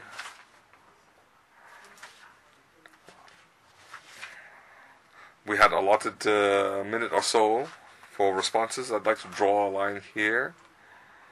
Otherwise, we cannot conduct the second part. Second, we had scheduled to end at 7:30. I can extend it another 15 minutes. So I'd like to seek your agreement. Can we go to 8 o'clock? Otherwise, we will end at 7:45. No objection? Thank you. If we can't finish, we'll have to extend another 15 minutes. I'll have to draw the line now. A minute or so. Otherwise, we cannot conclude our business. Q&A, 3 minutes. Mr. Leung Yu-jung. The Secretary has said that by 2041 we'll be spending some 35 billion, but under the new measure we'll be spending 16 billion. So I remember last year when the government handed $6,000, 40 billion was spent. So even without the means test, we still have some surplus of 5 billion. So I don't see why they say that it can't be supported. So even 16 billion, I'd like to ask the Secretary, how can you guarantee that there'll be another 16 billion to foot the bill? Are you sure the economy will always be on the rise? You're just making a forecast. So why do you say that if there was no means test that we'll run out of money? And you're talking about sustainability. So why are you so confident that under the means test it is sustainable? How can you forecast that the government will have some 10 billion to foot the bill? Well, the $6,000 was a one-off measure. We had been criticized before that it was a haphazard approach. We don't want to take that route. We don't want a random approach. These 16.2 billion, well, according to our calculations, this is affordable. It's in proportion to our expenditure, and we have done the analysis, and I can tell you that under this plan, it's affordable. Well, how do you guarantee that we will only increase payments if we accept this policy? Well, I'm confident that social welfare expenditure, let's say this year 44 billion, my budget is 44 billion. Now if you add this, then it will add up to 62 billion, an increase of 14%. So that means I'll have an extra 14%.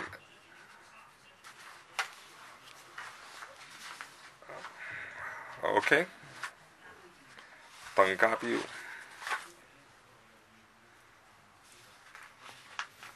Mr. Chen Ji-chun and Jie Wei-jun,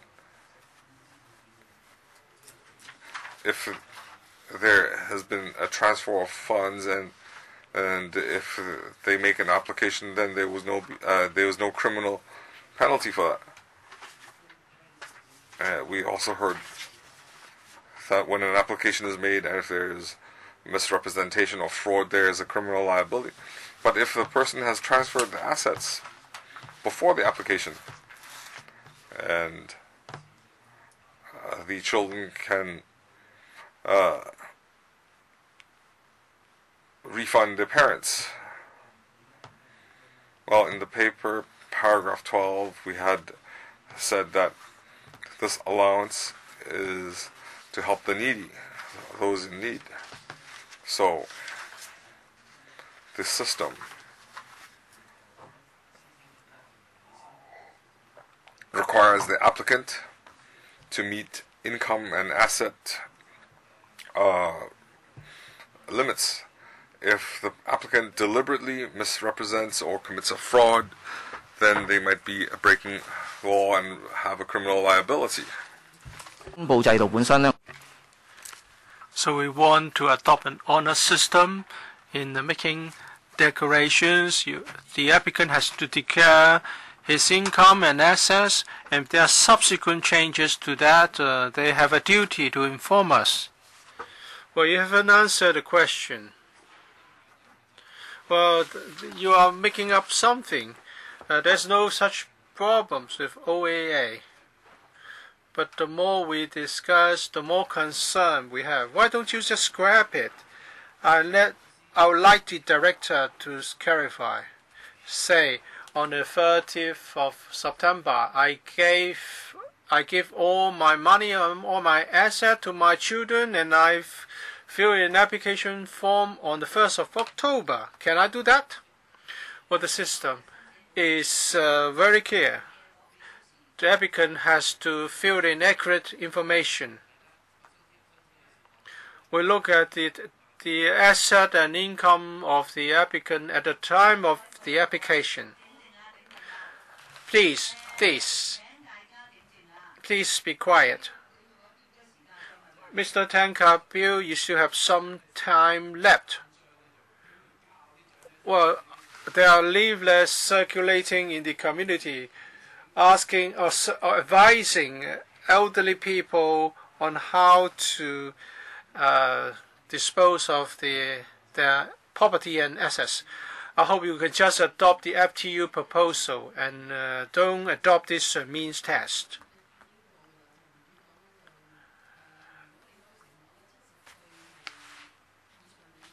I think the Democratic Party's stance is clear. If you can cancel the means test, all the 6 votes from the Democratic Party will be for you. And you're talking about an honors declaration system. And the applicant is over 70. The applicant may be in his or her 80s or 90s. They may be confused. They may not know their own circumstances. Why don't you draw a line? You're talking about those over 70.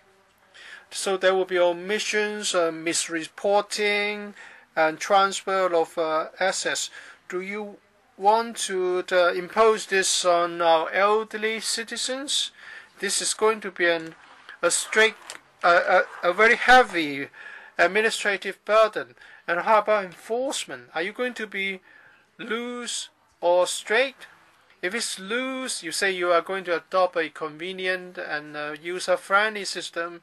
Why don't you scrap this means test for those over 70 and just ask those from 65 to 69 to declare their assets and income? If you say you have to enforce the rules stringently because we're talking about public money, then there's a bigger problem. So instead of helping the poor, you are sending these people to the prison. And do you not need a bigger prison? And what about if you want to impose a fine on them? Then how's that as a solution to help the poor? So why don't you be more generous and draw the line at 70 and just like the OAA, no means test for those over 70. Well, I've said this time and again, I don't want to be long-winded. We want to help the poor. We're talking about the means of the applicant.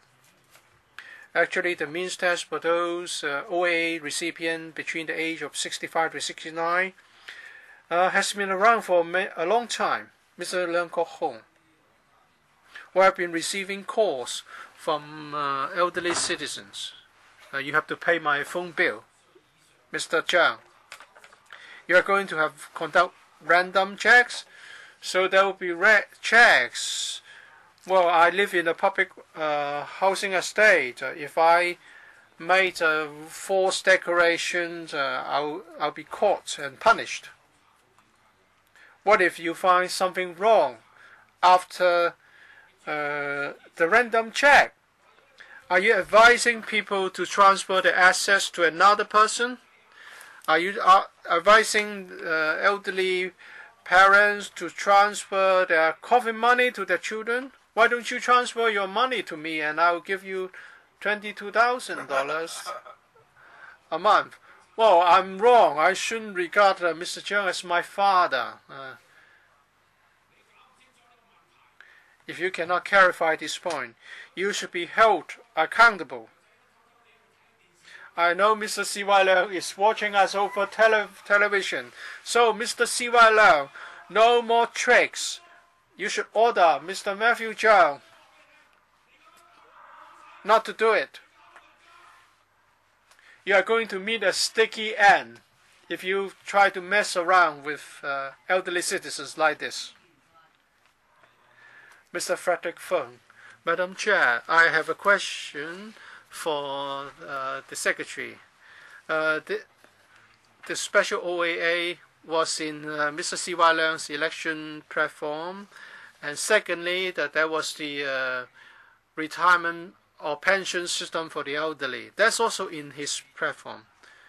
He's going to complete these two items within his term, or does he suppose that he can serve 2 terms? Well, if that's the case, you should wait until you get a second term. And you have the Poverty Commission to be reconstituted and to be chaired by the CS. So I believe the retirement protection for the elderly should be a reality, should become a reality within his term, right? We're going to set up the Poverty Commission. So you are going to complete this within 5 years. Well, we'll conduct a comprehensive review. And Mr. C.Y. Leung's platform referred to immediate, medium, and long-term measures. So the retirement protection system for the elderly will become a reality within the coming 5 years? Is that sure? We are going to conduct a review, and there will be findings. So before Mr. C.Y. Leung steps down, we are going to have a retirement system put in place. But before the end of the term, the promise is to complete a comprehensive review and chart the future direction. I don't know what you mean. Is my understanding correct? Within the current term of government, we're going to see a retirement system implemented, up and running. Within the term, we are going to take a look at the adequacy or otherwise of the retirement protection system. So we've been talking about the 3 pillars. We had a discussion yesterday in relation to the CPU, the study. Don't digress. We have to consolidate and improve. I don't mind whether it's the 3 pillars, 6 pillars, or whatever pillars. Within the current term of the CE, we should have a retirement protection system. We don't need to talk about helping the poor. I don't mind whether it's consisted of 3 pillars or 6 pillars. A simple response goes like this. We are going to conduct a study for the purpose of introducing the short-term, medium-term, and long-term measures. Well, you act like a tape player. We should have time in the future for this. So don't be bogged down by this. All right, so that's all for members' questions. Next, we have Mr. Wong Ho Bing. 3 questions for you and your questions and the Secretary's answers. For those who are here, we have all heard about those things you said on television. You say it's the allowance is low, $2,200. And if your assets, and if you cannot make ends meet, you should apply for CSSA. The fact that you want to introduce OALA is because some elderly people cannot apply for CSSA, or their family doesn't want to apply for CSSA. Why don't you allow these elderly people to apply for CSSA individually, and they will be getting $3,000 to $4,000. You're wasting our time. Yes? Okay. One more point. You talk about this as the first step. And so, Secretary, Mr. Secretary, what about the second and the first step? Where are you taking us? I have to stress that $2,000 to $100 would provide an instant relief and help to the elderly. The good thing is that the elderly can also work. We have a very generous income limit. Well, Mr. Wong Ho-ming, since you have asked the questions, let him reply. Well, the requirement is very generous. For CSSA application is 38,600 in terms of asset limits. And now we're talking about 186,000 in terms of assets. It's much more flexible. And we don't count money given by the children. For CSSA applications, the vetting is much more stringent. Mr. Ao Young, I want to follow up a point made by Mr. Tan Ka-pil. Yesterday on radio, I heard about a point on decoration.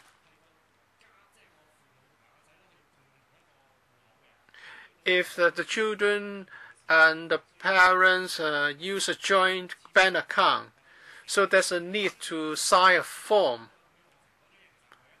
with respect to the account. Is this a bad child decoration in disguise? And Mr. Zhang has been trying to brainwash us. CSSAs are meant for the needy. Why is it that 1/3 of the elderly people are still poor? And now you are saying that you will introduce the OALA. You want to help the poor. And then that's why I asked this question. If you earn medium income, if you contribute to your MPF account, you are going to end up with $190,000 or so on. So those who have the MPF will have to deplete their assets over, say, 5 years before they are eligible. So what do you want them to do? Do you want to get these poor people to get poorer, or do you really want to help the poor? Since you're in government, are you going to implement or introduce consultation on the full implementation of universal pension? We're not asking just for a supplement. 1/3 of the elderly population are poor, and that's why we want to introduce this allowance to provide an instant assistance. As for the universal pension scheme, I think we have to be focused. The task force will be looking at pension, and this is a clear roadmap. So you need to give us some time to operate. We've only been in operation for some 3 months. It's not easy for us to come up with this proposal. Director, the applicant needs to provide basic information. If they have a joint account, that is, the applicant and his family members have an account, then usually it's given a 50-50 split. So when they make their application, they have to tell us the percentage if it's not 50-50. So this concludes the first part. You can leave, and so let's continue.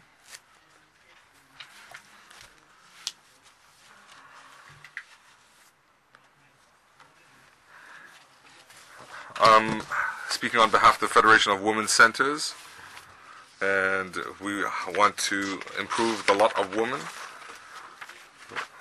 We have felt that the women's role has not been emphasized, so they have been negatively labeled, and the 2200 allowance needs to be means tested. We feel that is unnecessary. The old age living allowance is only a transition to universal pension. That is, besides scrapping the means test, you should also set a roadmap and schedule for universal pension.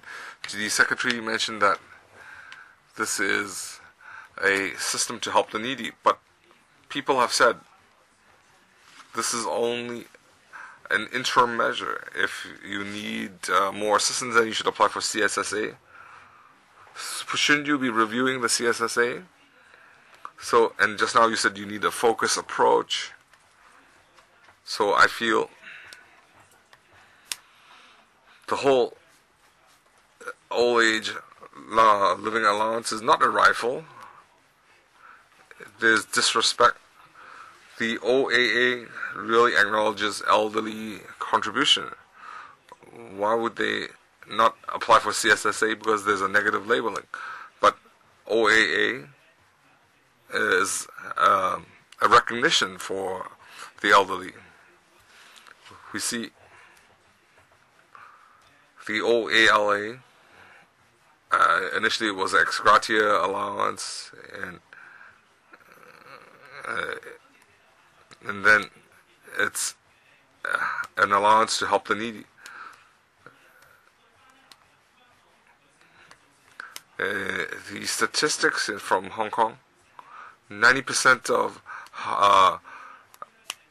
the housework is conducted by females, so it's hard for them to join the labor force. So women, it's very hard for them to have a job-related MPF. We also have single mothers who have to take care of children. It's hard for them to have savings. So out of the 3 pillars, 2 are against the woman. So they can only be caught by the CSSA safety net. So the 2,800, given current inflation, it cannot safeguard women's livelihood. So the administration refers to the European crisis, but the European crisis is because of the subprime credit. Next, we have Left 21 Youth Group.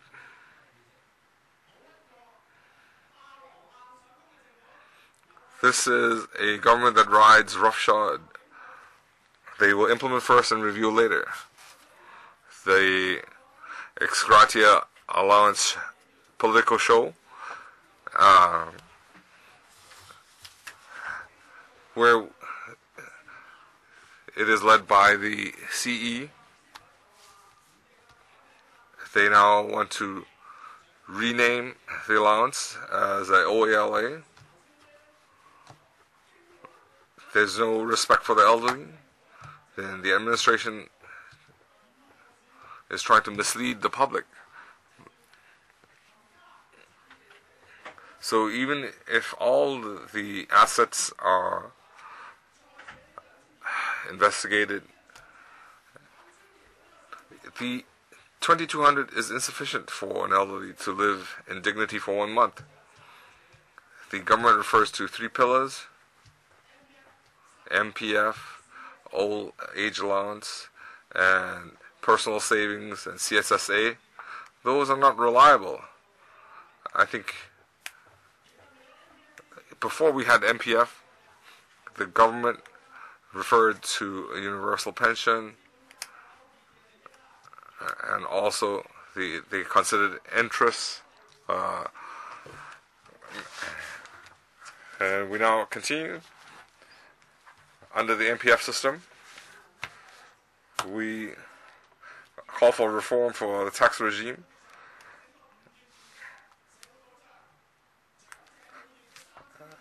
There should be $3,000 for the elderly. And we should take advantage of the good economy and create better welfare systems. So when the economy turns south, we still have some savings for a rainy day. We shouldn't wait for things to go bad. It's Thursday now. There is now a hearing, and next Friday they have to vote for it in the FC. The media machine is promoting. So, Mr. Chung, I will be returning these gifts to you. We call for tax reform. Thank you, Mr. Leung. Ms. Wu Gumping for Hong Kong Federation of the Blind. We have a blind elderly, and we'd like to share her circumstances with you. I'm 75 years old. I'm a 75-year-old woman. 60 years ago, I came to Hong Kong alone.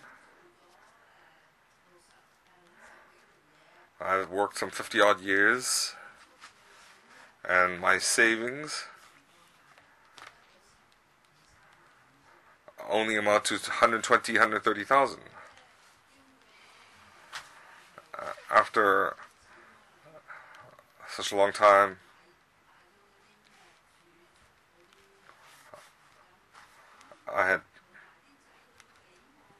so including the money from my children, I have some 230,000. It's my life savings. It's for my medical expenditure and for my last affairs.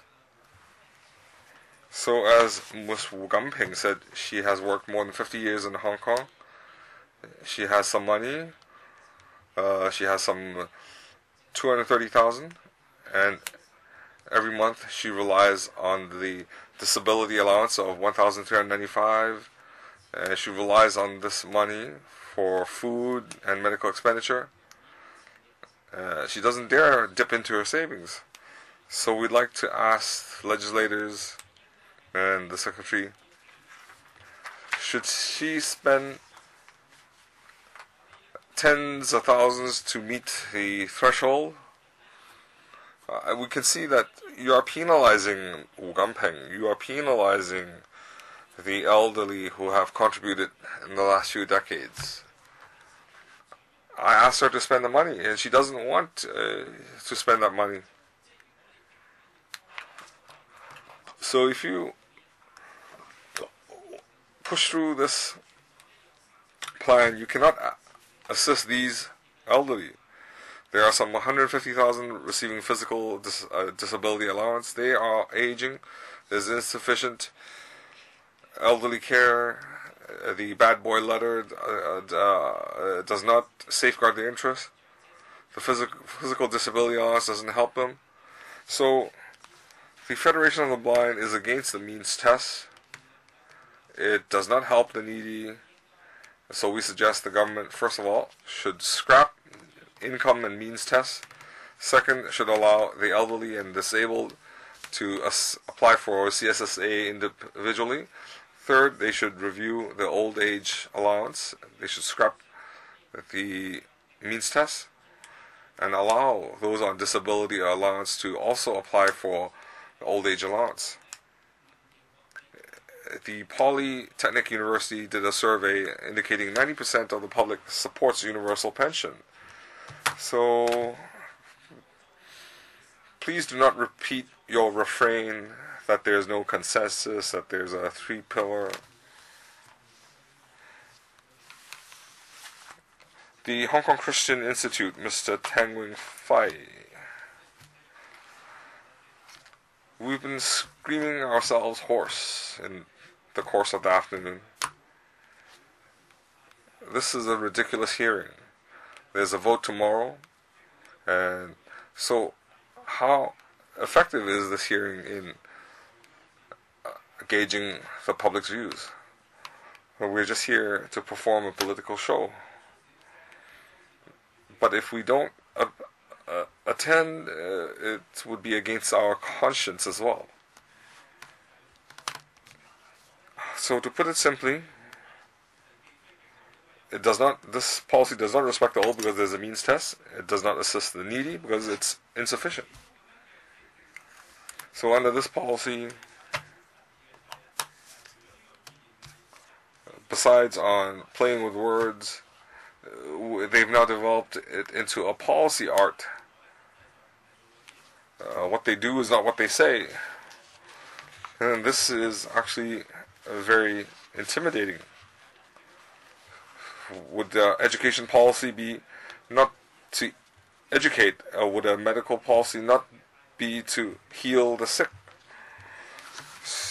How are we to trust our government?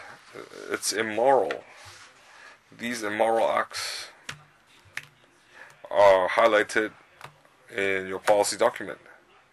It seems that you're encouraging a transfer of assets and you're encouraging fraudulent representation. The 480,000 that will receive the benefits, how did you calculate that? And for those above 70 years old, the 215,000, how can they pass the 180,000 means test? How do you get these figures? It's very questionable.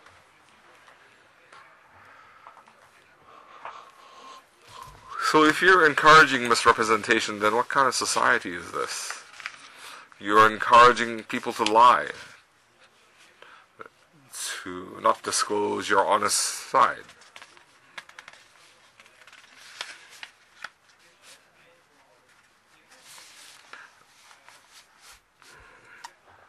The CSSA limit is 38,000.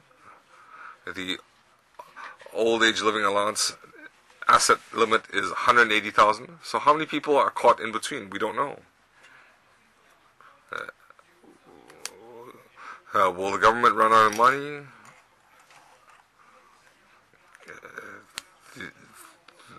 We have a long-term three-pillar approach, but it's not accepted by the government. Mr. Choi Gum-chang, I'm the representative speaking on behalf of the elderly. The majority of us are above 65 years old. When we were young, we had contributed to society. The intention of the old age allowance was a form of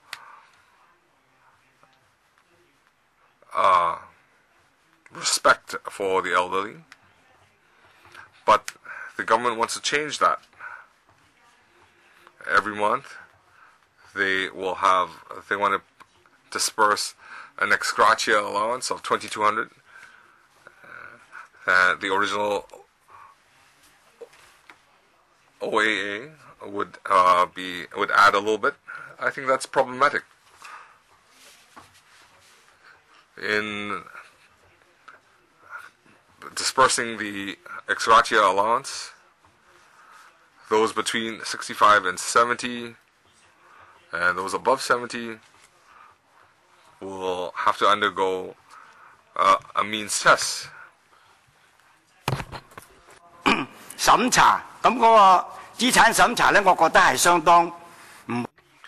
I'm not happy about the means test. I oppose it.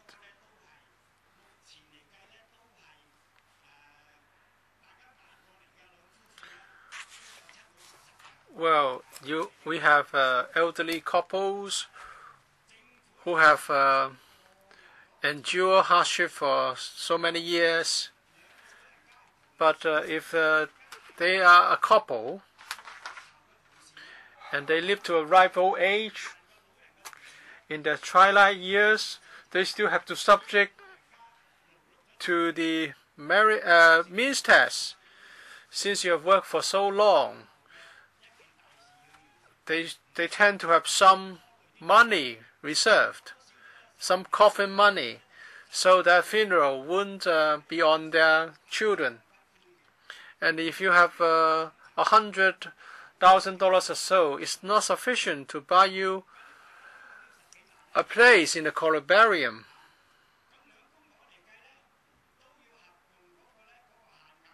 And the limit for a couple is $281,000. Many elderly people found themselves disqualified because they have exceeded the asset limit. And you're asking them to spend their savings in order to become eligible. So I hope the means test or the asset limit for those over 70 should be scrapped, and the limit for those over 65 it should be significantly increased. More importantly, the government should establish a universal pension system. So apart from some startup fund from the administration, employers and employees and big corporations should all be contribute so that it can become a long-term solution.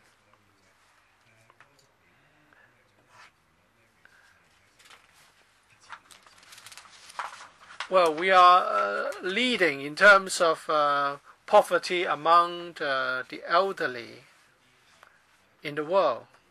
It's a structural problem. It's not because of individual circumstances. The CE, Mr. C.Y. Leung, has not done anything to tackle this structural problem.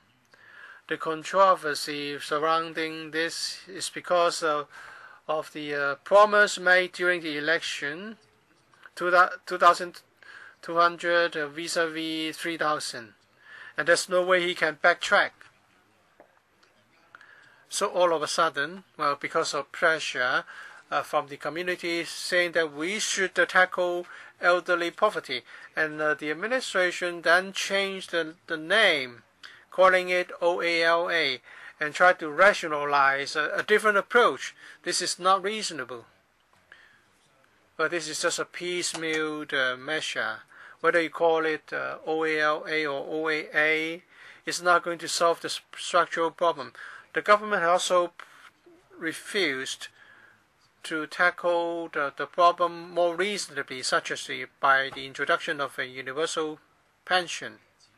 Every year, we spend over $50 billion on OA and disability allowance. So with the OALA, whether it's $6 billion or $9 billion, and on top, there are other cash allowances on supporting the elderly. We are talking about another $20 billion. And if we look at MPF as a social security system, we are also plowing in $50 billion. Well, so apparently we are spending so much money and still the poverty problem remains. Well, there are many problems with MPF, the high administrative costs, and so on and so forth. And that's a structural problem. MPF is not just there to tackle retirement. It also allows setting off with long service payment and severance payment. So what we need to do is to improve the CSSA, do away with the bad boy form. And we should introduce a universal pension system right away. I remember having a meeting with the secretary together with Professor Wang Hong. We know that if we do not do anything now, it will be beyond our reach. And the administration is saying that they will review the system. Whether we have the OAA or OALA, or whether we do away with the means test, would not be as important as the introduction of a universal pension system. And I believe for OALA, we should have a more generous means test. Next, we have Ms. Yin Pui Fan. We have been here a number of times on universal pension. our views are well known. I want to respond to 2 points made by the Secretary. He said the declaration is simple and straightforward. As for the existing recipients, 290,000 of them, they will have an auto conversion. But in our life, we have to declare a number of things. In some system, well, you have to do it very stringently. In some, less so. Now you're asking myself to declare my assets. Well, I may find it easy to comply, but for an elderly person or the elderly blind woman who spoke, who may have assets of more than $200,000.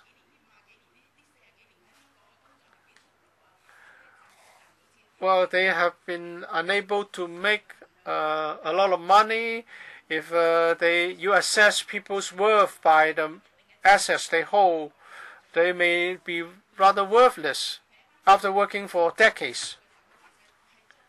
For grassroots people, they find it difficult to declare their assets. They have many mental blocks, not that they want to cheat. Many people do not like to make such declarations. We must understand the mental struggle they are in.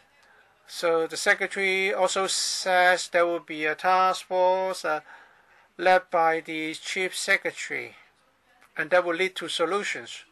I remember in previous WS panel meetings, they have been asking for the CPU report to be published, but to no avail. And then it was said that towards the end of the last term, a report will be available. I just don't know why you think a report from that unit will solve the problems.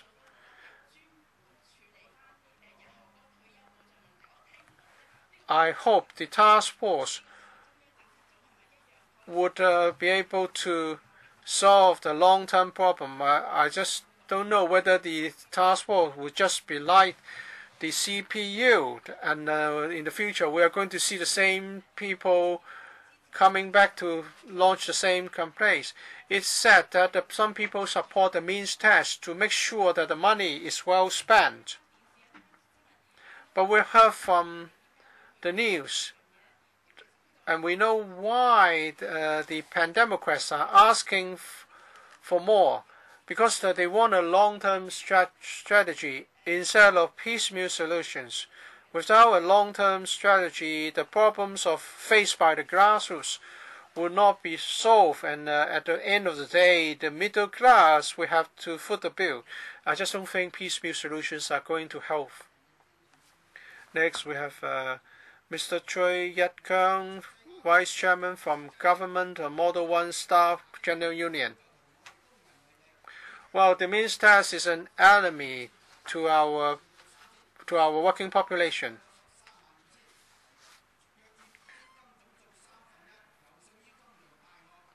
We are shortchanged. There's no denying. The CY Leung administration is too mean. Do you want people to gamble away their $186,000 and then they will get $500,000 in return? It's a return of more than 2.5 times. So we should give our money to Choi Sang-on and get the money from CY Leung. So all the unions should oppose the system. MPF should be scrapped. And if workers are on strike, the employers would certainly increase pay in order not to offend the customers. The strike should take place in peak seasons.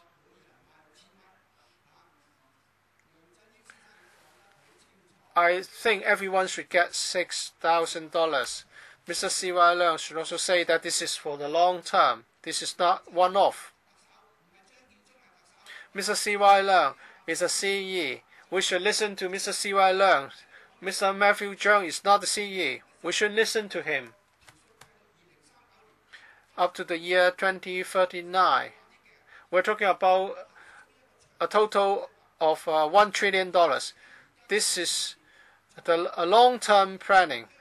We should not just listen to the elderly population now. We should listen to the younger generation. Because 20 years down the road, it will be the working people and the young people today who have to face the situation. I hope the Liberal Party and the DAB should be clear about this. You should have the sum agreed beforehand. Please vote for the government after the government has given you its promise. Otherwise, you fail. You have failed your supporters. Next, Mr. Chung Pek Mui from Hong Kong Domestic Workers General Union. Yeah, I represent a union. Our members are workers, domestic workers, part-time workers, close to retirement. They have some savings, $100,000 to $200,000. Well, we saved our money through a lot of hard work. Are you suggesting that we should gamble the money away? We go to Macau to try our luck, and we want to get the OALA. What should we do? Is this going to help the poor if we gamble the money away or spend the money so that we can become eligible? Is this really your idea of helping the poor? In order to get the $2,200, well, I can't save the kind of money that I have to spend first within a few years. Domestic workers have to save up the money in a long time. Their fingers are deformed through prolonged work. I hope the administration would really help elderly people. Don't put up so many hurdles. If it's OAA, it's OAA. There should be no means test. If it's universal pension, it should be offered to all. Don't create divisions. Next, we have Mr. Xu Mei Chung from Hong Kong Association for the Survivors of Women Abuse, Kwan Fo.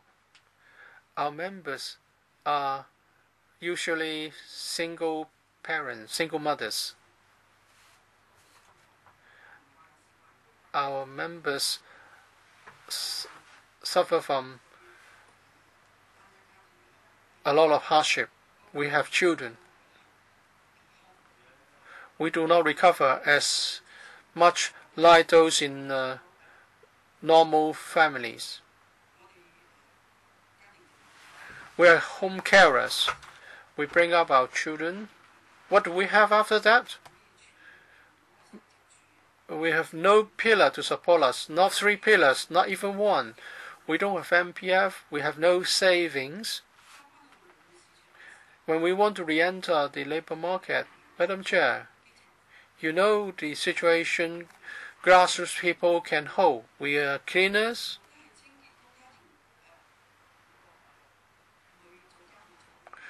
or domestic helpers. How much can we save?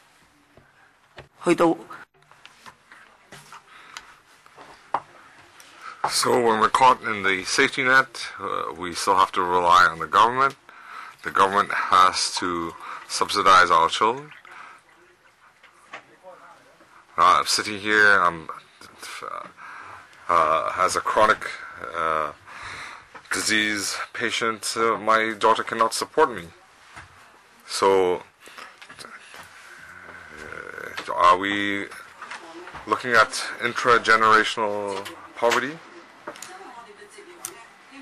So I would like some dignity for the elderly. This should not be impeded by unnecessary obstacles. You are causing a great rift in society by setting these obstacles. Single parents have a very hard road, and we hope that our children don't have to suffer intergenerational poverty. My daughter says, I didn't get into university, how can I support you?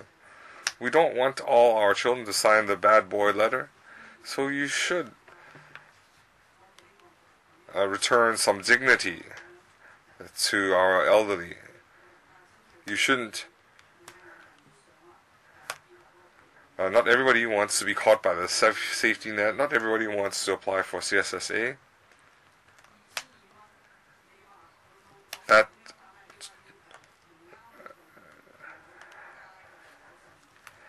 you're saying that if it's not 2,200 is not enough, we should apply for CSSA. But not everybody wants to apply for CSSA. How can we live on CSSA?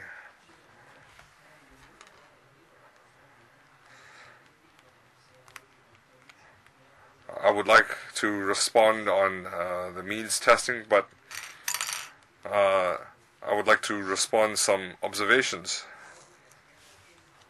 Some social welfare groups talked about a survey where the majority of people support a means test. Well, first of all, I'd like to ask that social welfare group, how did they conduct their survey? Did they recruit a third-party, independent academic institution to do the survey? I'd like everybody to recall that in 2008, the government had called for raising the OAA to 1,000, but there would be a means test. And even the 70-year-olds would have to be tested. The political parties, social welfare groups had opposed that. And I'd like to tell you that now there are social welfare groups who have taken a U-turn approach, who support a means test. So is that immoral? So I want to remind the social welfare groups and political parties that they should stick to their principles. So coming back to my agenda, I'd like to respond to means tests.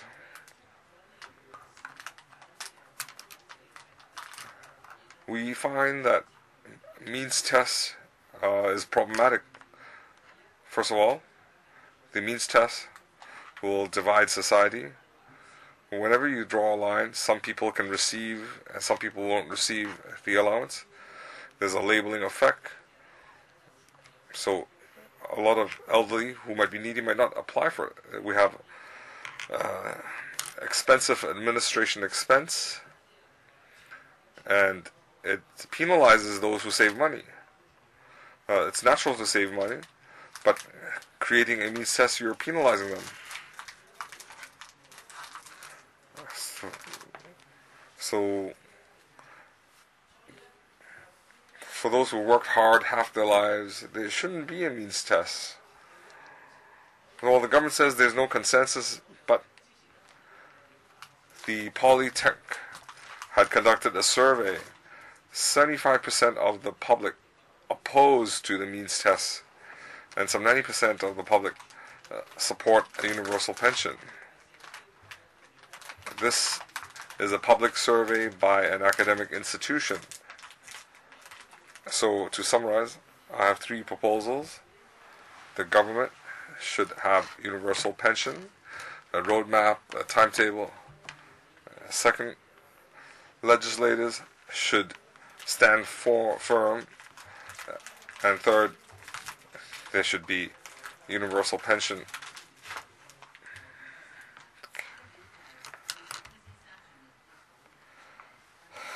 Mr. Jiu Si-poon,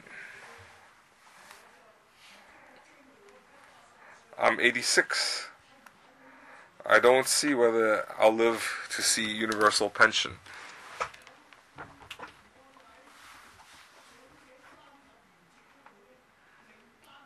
In 2008, we had consulted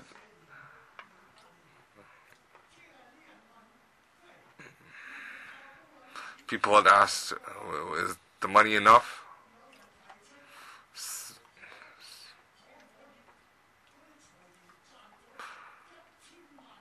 There was a proposal of increasing enterprise tax for corporations earning more than 10 million. At that time, a CEO said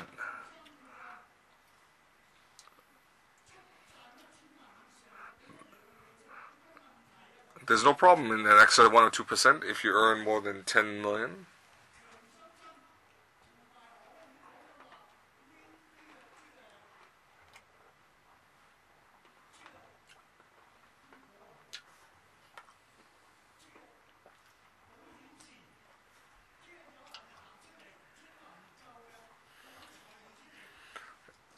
Enterprises had supported an increase in tax. There are records. It was announced in 2008. How will it run out of money? They won't run out of money. There are 3 contributors to the fund. If you add the government, there are 4 contributors.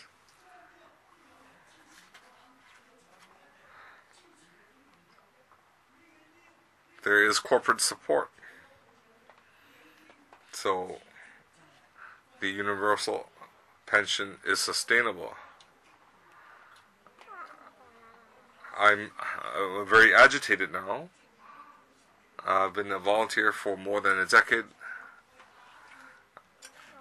I might not enjoy a pension, a universal pension, but I would like the next generation. Next, Miss One more.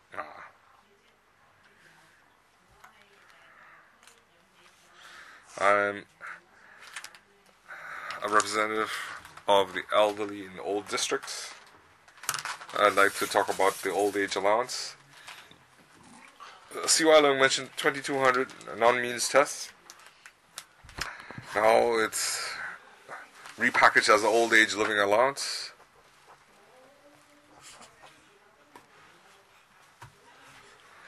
Well, we worked very hard.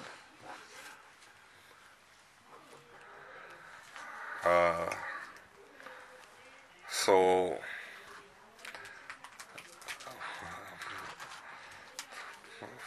we would like that money to foot medical expenses and other expenses. But now you're setting a means test. You're trying to fool the elderly. We engage in activities. We watch the news. It's all hot air.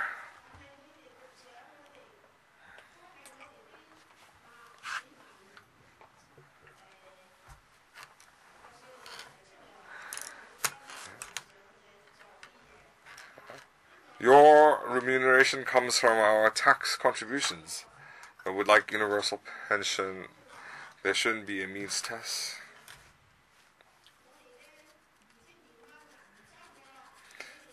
We don't accept 2200. You should not should not administer a means test.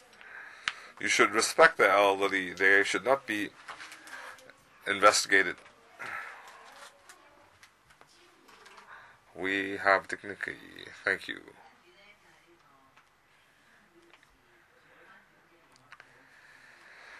Next, Yu-chun-mui.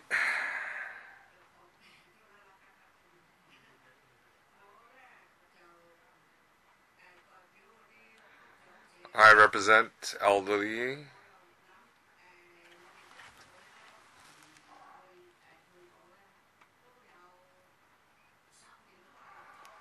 We've engaged in this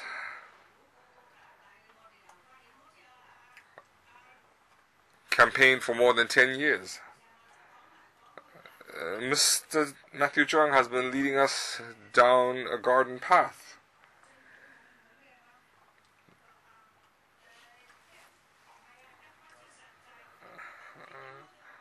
Why is it impractical? why are our needs impractical? Are your needs that practical?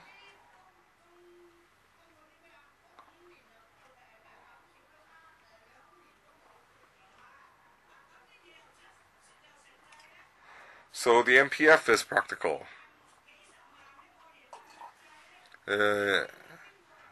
Your salary runs into the hundreds of thousands a month. It's taxpayer money. You have a better education. We didn't have an education.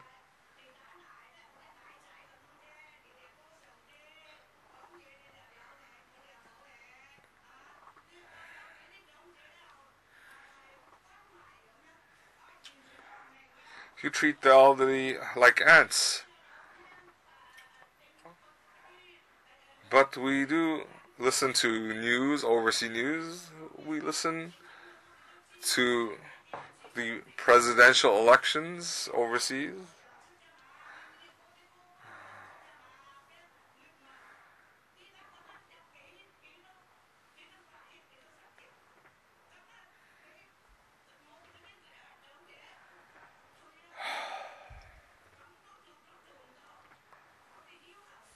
We just asking for a little bit. We're not asking for a lot.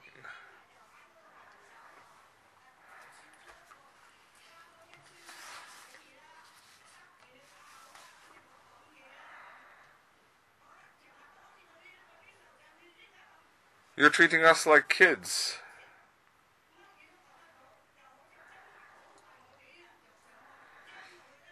It sounds as if you're very sincere.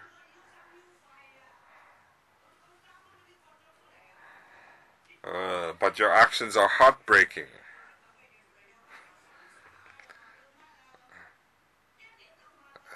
You're not concerned of us.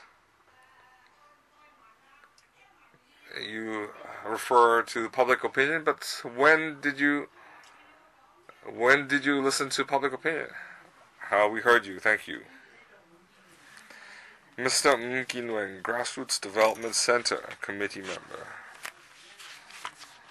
I had looked forward to some policy debate with the Secretary, but after hearing his asset transfer,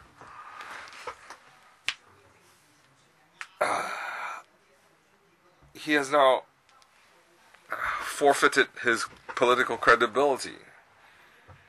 You heard Matthew Chung, he keeps repeating himself, but I need to remind the delegations that besides criticizing Matthew Chung, we should also focus on the Legislative Council. Why can C.Y. Leung not live up to his pledges? Why can Matthew Chung repeat himself? Why does Carrie Lam use a financial threat? It's because the Legislative Council is a lame duck. Have the legislators stood up? We control the purse strings. So I'd like to remind the political parties, DAB, winning an election doesn't mean anything if you ignore the public views. Your outcome will be like Mr. Lau Gongwa. Lu Xun had said the Lincrete is an example. When you cast your votes, you will be monitored. The Liberal Party, your compatriot C.Y. Leung had pledged a universal pension. He said there would be universal pension to be taken in 3 steps, not the wishy-washy option of Mr. C.Y. Leung. Pan-Democrats, please stand your ground. Please don't have hidden agendas and just try to cast your votes and go away. We do not accept any excuse in backtracking We have seen so many incidents, the rental increase, the link incident. People will not forget. We oppose any means test. We want a universal pension, right? Thank you. Next, Mr. Ng Kun Kwan from Hong Kong Confederation of Trade Unions. I want to say something on behalf of fellow workers. Workers hate MPF. We have to contribute 5% every month, and I know for sure that I cannot rely on MPF for retirement, and my money is going to be sucked up by fund managers. And also when we are laid off or when we are entitled to the long service payment, the employer's contribution can be used to sell off my MPF benefits. And now people work on a contractual basis. You are going to be laid off, or you are going to have your long service payment offset many times before retirement. So the employer's contributions will all be set off when I retire, and I can only rely on my own 5% contribution. So that's why we hate it so much. The money goes to the investment banks and the fund managers, and that's why workers want to have a universal pension scheme, because they don't want to make life even harder for their children. So it's an important issue to workers. They want a universal pension system urgently. The administration has been saying that there's no consensus on universal pensions. What about MPF? Do we have a consensus on MPF? Do we have many people supporting MPF? There's no consensus to speak of. While we have a consensus on a universal pension system, you don't want to do it. And you're saying that this system will not be sustainable. Why can't we have a progressive profits tax? When you cancel the estate duty, have you found out, first of all, how much money, how much revenue will be foregone? And when the wine duty was cancelled, how much revenue are we going to forego? Well, the revenue we have forgone would be more than sufficient to help and support our elderly. Please don't clap your hands. We need order. Next, Mr. Chan Chung Yao, Social Officer. On principle, I oppose to the OALA system because of the means test. The government says if we do away with the means test, it's against the fiscal discipline. What about the waiver on race? Isn't it not against the fiscal principle? I think the only fiscal principle you comply with is that whatever you do to help the rich is not against your own fiscal discipline. And the DAB asks us to approve this first. Have they forgotten the linked incident? And now that after the linked was listed, we have seen rounds of rental increase. We don't know what would happen after this is approved in 2015. The government should do nothing more to help the poor. Members, it's already 7:35, and we need some time for the administration to respond to the views expressed, and members may wish to offer some comments. So may I extend the meeting to 8:15? You have to go? We've just barely got a quorum. We need 6. If you two have to go, the then we cannot really go all the way to 8:15. So let's stick to 8 p.m. Apart from Mr. Gary Fang, who is not a member, no one else can leave. Otherwise, we have to stop now. We need 6. Mr. Gary Fan is not a panel member. Others are all panel members. We can allow one more to go. All right, so we stick to the original end time of 8 p.m. There are 3 more deputations. Mr. Ng Yin-yong from the Hong Kong Homemakers Alliance. Thank you, Madam Chair. Our alliance strongly object to the means test under the OALA. It's an examination and vetting system which the government calls declaration in order to fool us. Everyone makes his or her contributions. Housewives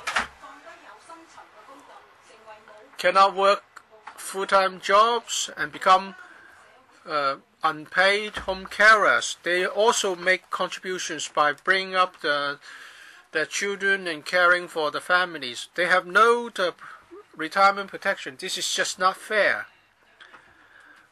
Our alliance is of a view that $2,200 is insufficient to make a living. It should be at least $3,000 in order to enable a dignified living after retirement. We are against the means test. The administration once said that the OALA is a measure to pay respect to the elderly. Do you mean that asking them to pass a means test is a way to show your respect? For the housewives, they do not have full-time jobs. They can only rely on their spouses or their children, although their spouses or children may have a retirement fund to utilize, but it's usually in the name of the spouses. And if their savings exceed the limit, housewives will not be eligible for OALA. For these people who contributed to the well-being of the families and the community all their life, they would have nothing to rely on, and they would be dependent on other people, even in retirement. How can they enjoy any dignity? The Hong Kong Homemakers Allowance would like to see the means test scrapped, and there should be a universal retirement system so that housewives can also enjoy a secure and dignified retirement life. The government should work out solutions to tackle the problems with an aging population.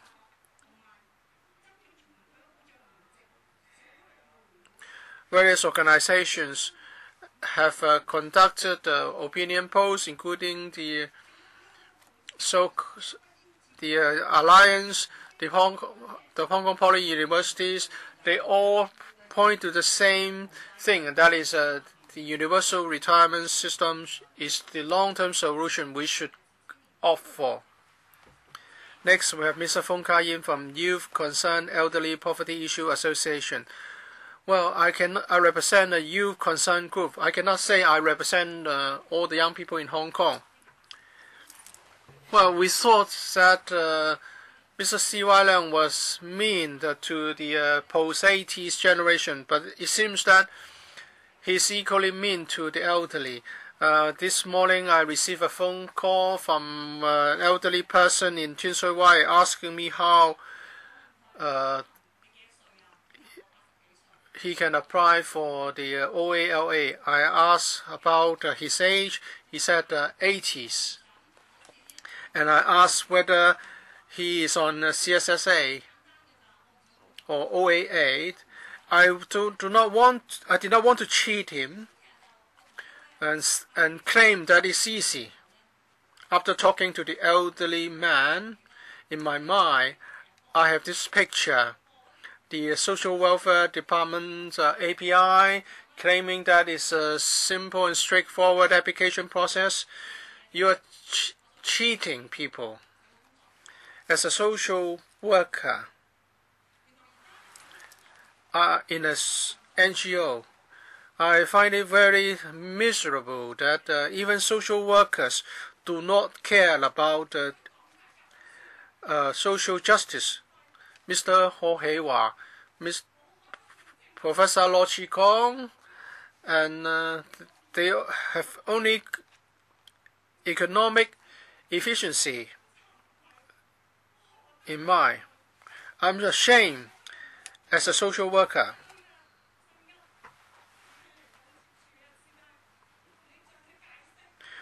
I just don't want to be in the position of trying to explain to elderly people how they might be eligible for OAA or OALA. My association has looked into the issues. We have prepared a paper. I was late. I heard Mr. Zhang behaving like a tape recorder, but the recorder message is not from the community. It's the message from the administration.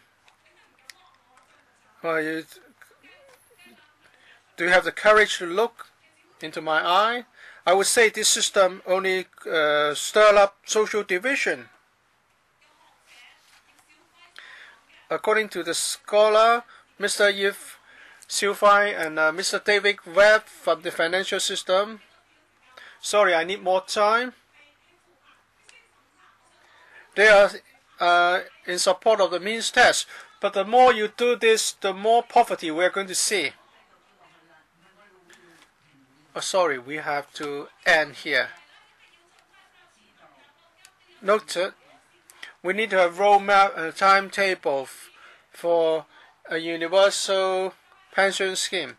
And members of this council, please don't try to cheat old people after your successful election. Especially, I want to direct this to Ms. Priscilla Leung.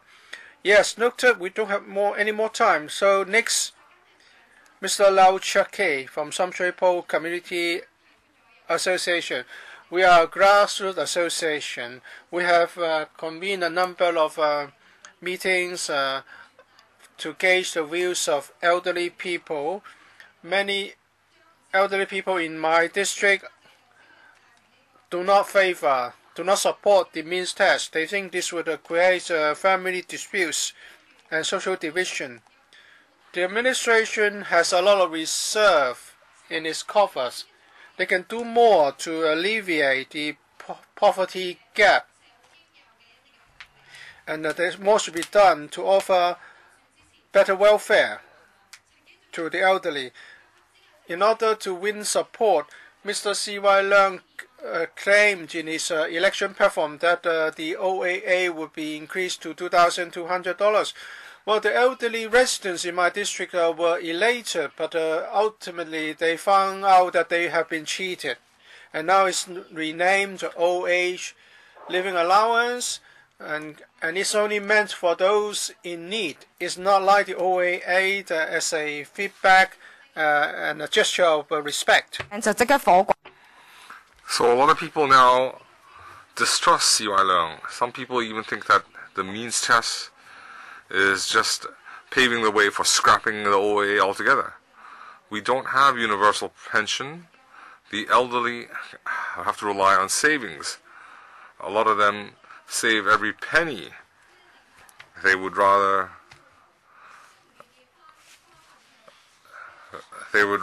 stay hungry rather than spend money. The government says the OAA is not as complex as CSA application. It's a simple application, but that's meaningless because they don't want to dip into their savings. So C.Y. Leung says some 400,000 can benefit. So will people be willing to sacrifice their savings and apply for this allowance. The government has a budget surplus. This 2,200 expenditure is affordable, and by scrapping the means test, we can reduce the labeling effect. We can stimulate local consumption. We should also recognize the elderly's contribution. So I would like the government to hear the grassroots views. We object to a means test for the ex gratia allowance, and we also call for a universal pension roadmap and timetable. Thank you.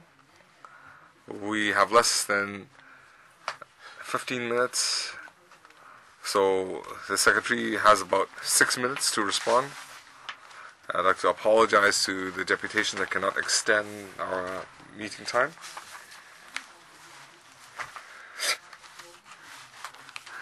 The Secretary, please conclude. First of all, thank you. I need to clarify 2 issues. In Mr. C.Y. Leung's platform, he had referred to ex gratia allowance, or however you call it. There are 3 conditions for we have to cater to the needy elderly. There has to be a simple means test, and there would be a double the existing allowance. So all that was stated clearly. If you refer to his platform, there were 2 conditions for needy elderly and a means test. So this allowance complies with his campaigning promise. The second clarification is that I understand some elderly will be disappointed. They will not receive the allowance. But this allowance has a target. We want to help those in particular need. So wherever you draw the line, there will be people that won't receive that allowance. So you have to understand, we're trying to help the needy. Third, I'd like to emphasize the issue of dignity. This is much more lenient than CSSA. They don't look at family members. There's no documentation. It's based on the honor system, and even a random check. It's even the vetting is a random check. So if there's no deliberate fraud, the Social Welfare Department is actually very lenient. And lastly, there was a blind elderly who had made a lot of contributions to Hong Kong. We are not encouraging asset transfer. The director had explained all elderly and even the young have the responsibility to explain the nature of this allowance. It's to help those in dire straits. If you have children, if you have assets, you are lucky. There are some people that don't have savings. Some don't have savings. These are our target group. No assets, no savings. So I would like you to understand, 400,000 elderly, we estimate that more than 400,000 will benefit from the allowance.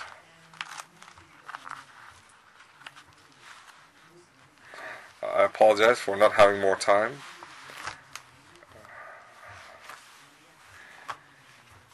We have another hearing on Monday,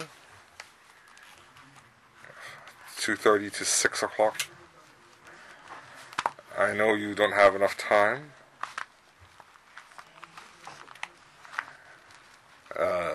You are free to leave. So, we have received the latest news. The Finance Committee will convene on Tuesday from 6 o'clock to 8 o'clock at night, from 9 o'clock to 11 o'clock on Tuesday night. After Monday and Tuesday's hearing, we would like to have a dialogue with the Secretary. So, can we arrange can we have a half-hour break after 6 o'clock and then convene a meeting until 8:30? That's on Monday. Second choice, on Tuesday,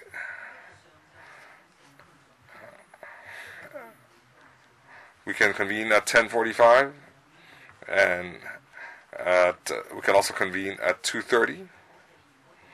So, after hearing from deputations, if you want to have a dialogue with Matthew Chung, there are now 3 time slots. On Monday, from 6:30 to 8:30. Tuesday, 2 time slots. What's your preference? 主席，我想問下，係咪張宇人？ So, has Mr. Tommy Chung agreed to convening the Special Finance Committee meeting? The FC Secretary has been instructed by the Chairman to convene on the 2 time slots. So 6:45, 8:45, and a special FC meeting 9 o'clock to 11 o'clock. They are now consulting members, and they will decide after tomorrow.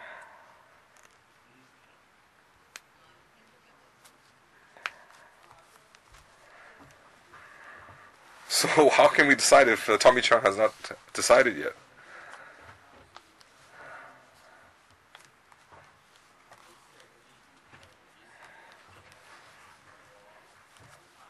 This is not the People's Consultative Committee. Does Tommy Chung respect procedure?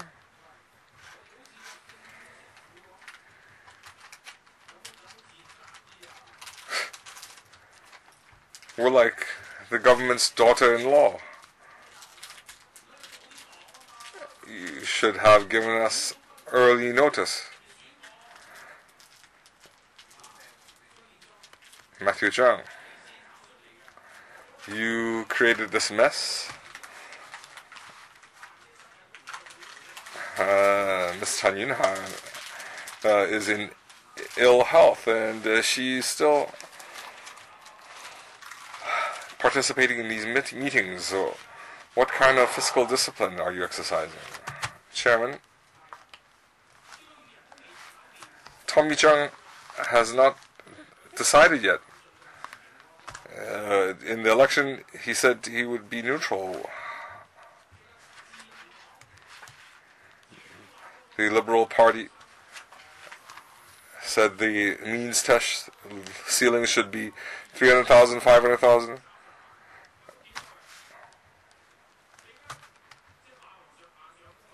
You're trying to ride roughshod.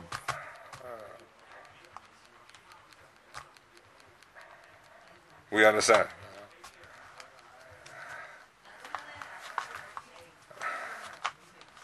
I would like the Secretary to understand our position. After hearing from deputations, we need to work with the government. So we're in a difficult position.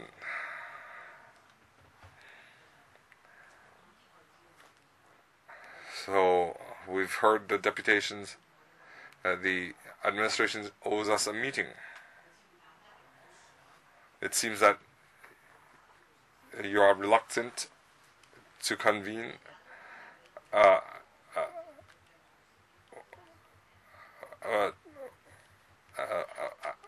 you're reluctant to convene a meeting together with the FC. Well, if that's the case, perhaps we need to continue with our arranged schedule. Besides Leung Ko-hong and Alan Leung, I feel that as chairman,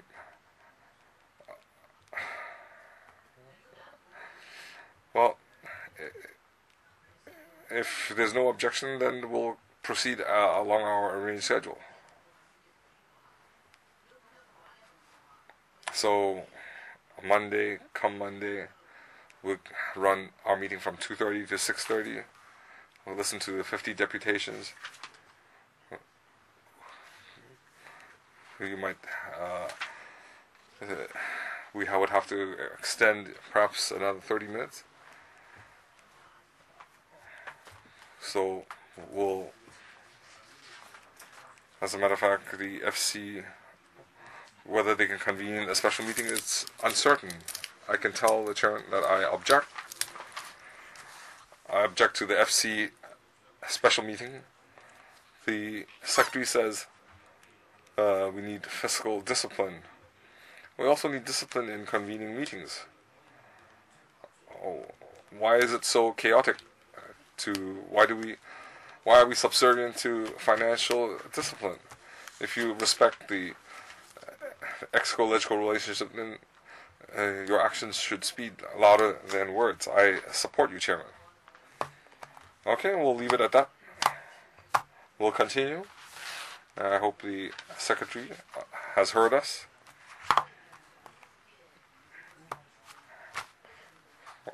We're now caught between a rock and a hard place, and we have to thank the deputations. Thank you, everybody.